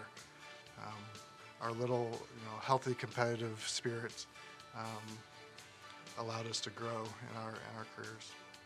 He was named an MLS All-Star 3 times, including 2013, when he led Sporting KC to the MLS Championship, one of 4 competition trophies he led the club to. He was named the Team Defender of the Year on 4 occasions and the League-wide Defender of the Year in 2014. He had a quiet competitiveness. He was very competitive, but if you knew him, because he's so nice and friendly and smart, that maybe you don't see that, but one of the things I see is how competitive he was at all times and driven. And so, if he was slighted for anything, he was really, that motivated him even more. And so, that rose him to levels that he all deserved. In 2014, he reached the highest level, representing Sporting KC on Team USA at the World Cup in Brazil. In fact, he would make 47 appearances for the national team, helping the United States win the Gold Cup in 2013 and 2017. Whether it was, winning our first Open Cup together, to getting into the national team together. Any memory I have of my career and those successes naturally match just kind of right there in that picture with me. Was an unbelievable representative of our area. Unbelievable. Always taught. He supports all the sports teams in the area. He was on the radio probably 3 times a week and always talking about his pride for Kansas City. And so what he meant for our club and more so for the city is unmatchable. In 2014, the Kansas City Sports Commission named him the KC Sportsman of the Year. His love for Kansas City evident when he chose to re-sign with Sporting KC over offers from clubs in the English Premier League. And Matt has epitomized what it means to be a Hall of Famer for me. His track record could have put him in that position to begin with for what he did on the field, but for a lot of the stuff that he did off the field as well, it just it makes him a lock in my eyes. We get the World Cup now, coming to Kansas City. And, Matt was part of the World Cup bid process, so he's got his hands are still all tied to the sport in the city and making it grow in unbelievable ways. Today, we honor the career of one of the great ambassadors in soccer, a man dedicated to his club and city. Ladies and gentlemen, please welcome Missouri Sports Hall of Fame inductee, Mr. Matt Besler.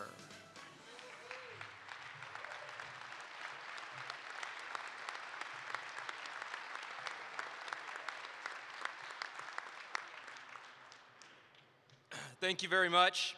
First, I'd like to recognize and thank my family members who are in attendance today.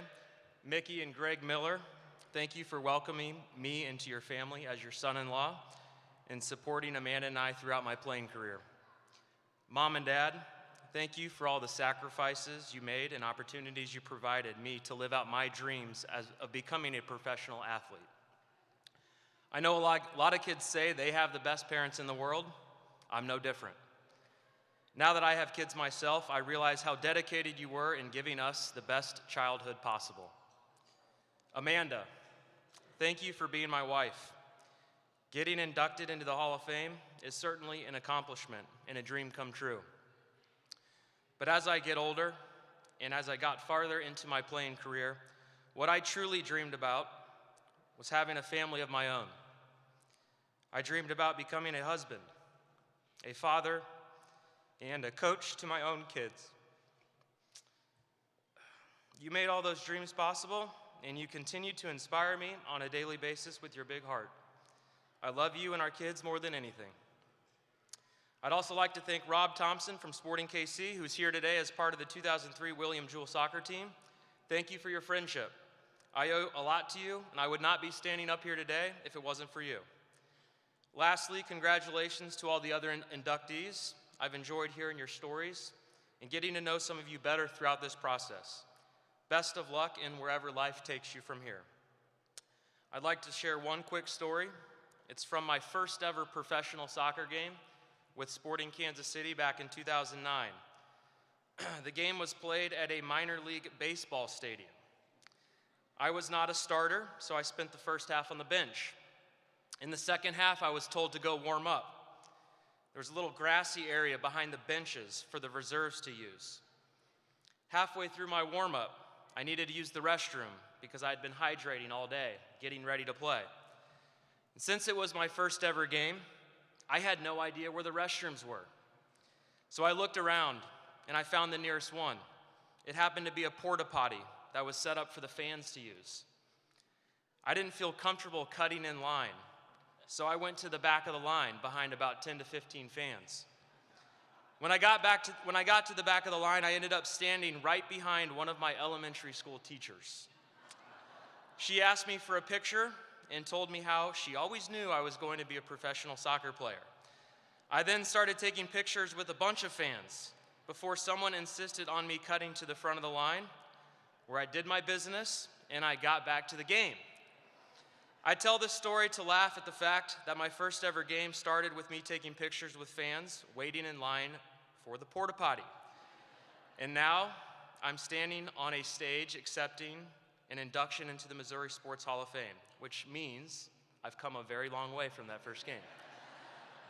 But I mostly tell that story to highlight how that encounter with my elementary school teacher is something that always stuck with me.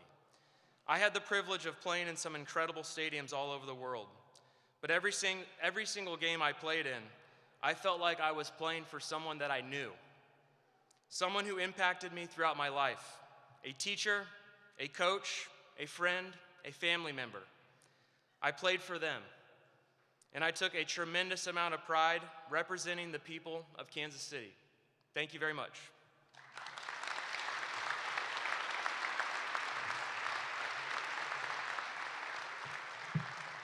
I know Matt's got family here, wife, in-laws, parents, other Sporting KC fans.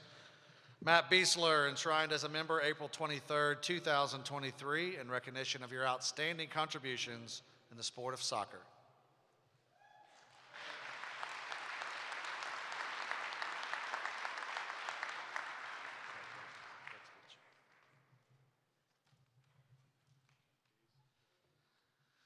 Kansas City Royal fans will never forget the magical run that featured back-to-back World Series appearances in 2014 and 2015 and a World Championship in 2015.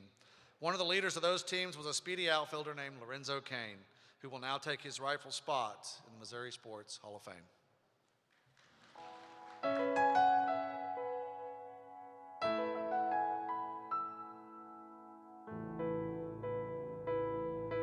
Catches it and throws in one motion. When it mattered most, he was there to make the big play. Fully extended, and he's done it again. You know, I know how hard you worked to get to this point, and I'm incredibly proud of your career. Lorenzo Cain arrived in Kansas City in 2011 and propelled the Royals to unprecedented success, including 2 American League championships and in 2015, the club's second World Series title. Here's the 0-1. That's a shot into the gap in left center. Incredibly proud to be a teammate of yours, and not only that, just to be a friend of yours. You're an unbelievable person, unbelievable father, unbelievable husband, and a phenomenal friend. And everything you did on the field speaks for itself. Rounded into left field, base hit. In the 2014 Championship Series, he hit a whopping .533 and was named the ALCS MVP. Offensively, defensively, your speed, the whole game. That's what has this in your hands. And in 2015 and 2018, he was an all-star selection. The same 2 years, he finished in the top 7 of the MVP voting, and he joined George Brett as the only Royals to ever win a World Series and place top 3 in MVP voting in the same year. Personally here, I gotta say I loved covering Lorenzo Cain. He was so much fun to talk to, and he introduced me, and a lot of other people, I think, to the song Trap Queen, right? And the lyrics 1738 that became woven into that 2015 World Series run and stuff that's still on t-shirts and spoken by Royals fans to this day. So well done there. That ball is struck well and deep to left, and Cain has brought the pain again. Handy with the bat, he hit better than 300 in 3 of his Royal seasons, and his .289 career average is the 9th best in franchise history. He also stole 120 bases and was one of the best outfielders in the game. Shallow center, Cain is there for a rolling catch. Where we loved watching Lorenzo play. We love the line, right, where the earth is covered by 75% of water. Lorenzo Cain covered the rest of it. And that's basically what he did in the outfield each and every night for the Royals. After 13 seasons in Major League Baseball with 2 different teams, Cain recently announced his retirement, and he'll do so officially later this year as a Kansas City Royal. Hermanito Lolo Cain, congratulations, brother. I wish you the best. I hope you're doing well, and we'll see you soon, okay? I love you, brother. Enjoy this. Enjoy your time with your family, man. It was an incredible run. I love you. My family loves you. Best of luck. And again, what an honor and incredible accomplishment, man. I'm really proud of you. Love you, brother. Congratulations again, Lorenzo. Well deserved. Hope you have a great night. It was 10 years ago when the Royals resurgence started, and he was right there at the heart of it. Ladies and gentlemen, please welcome Missouri Sports Hall of Fame inductee, Mr. Lorenzo Cain.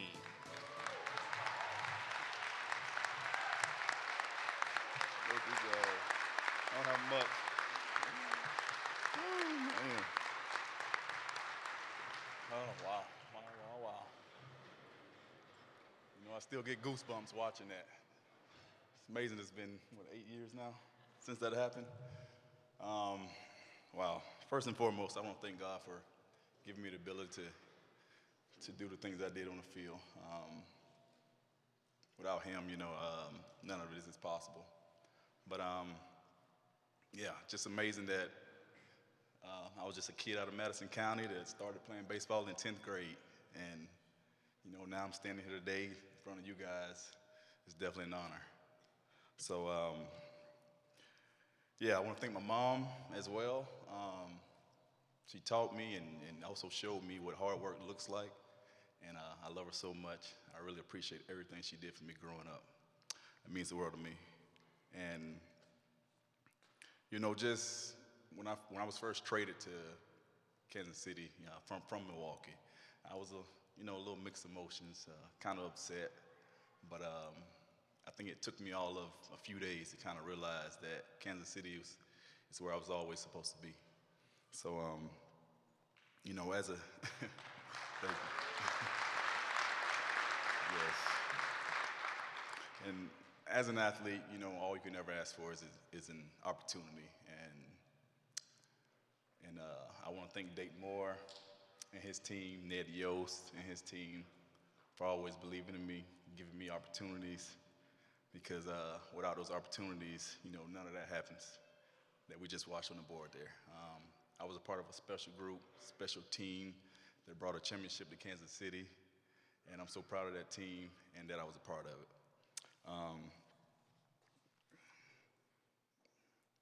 Also, Dayton, you always preach family, family first.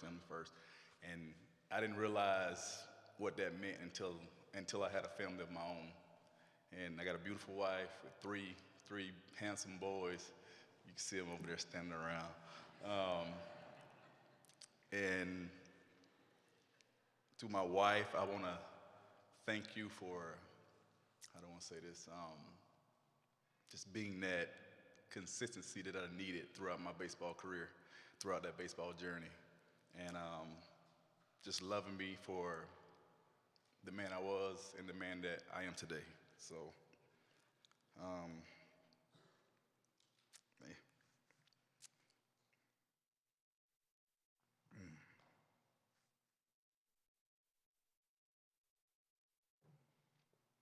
yes, Papa D, David Baker, my father-in-law, we call him Papa D. Nammy J, my mother-in-law, Dayton, Emily, Jen, I see you right there. Hopefully I didn't miss anybody. I really appreciate everybody showing up today in support of me. It means more to me than you know. And Kansas City has, I didn't get drafted by Kansas City. Didn't grow up in Kansas City. I'm from Florida originally, but this place has always been home to me, and it just makes me proud to know that I'll always be Kansas City Royal. Thank you, guys.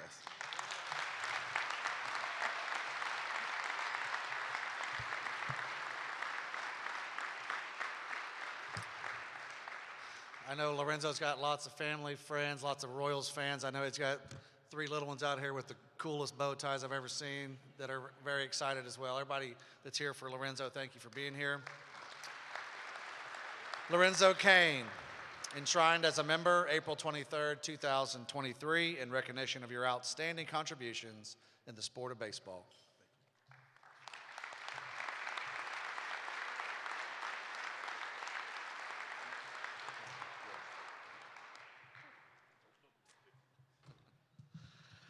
What a great class of inductees that have been enshrined today into the Missouri Sports Hall of Fame. Please recognize the inductees, the teams, the eras, program, and the President's Award honoree at this time.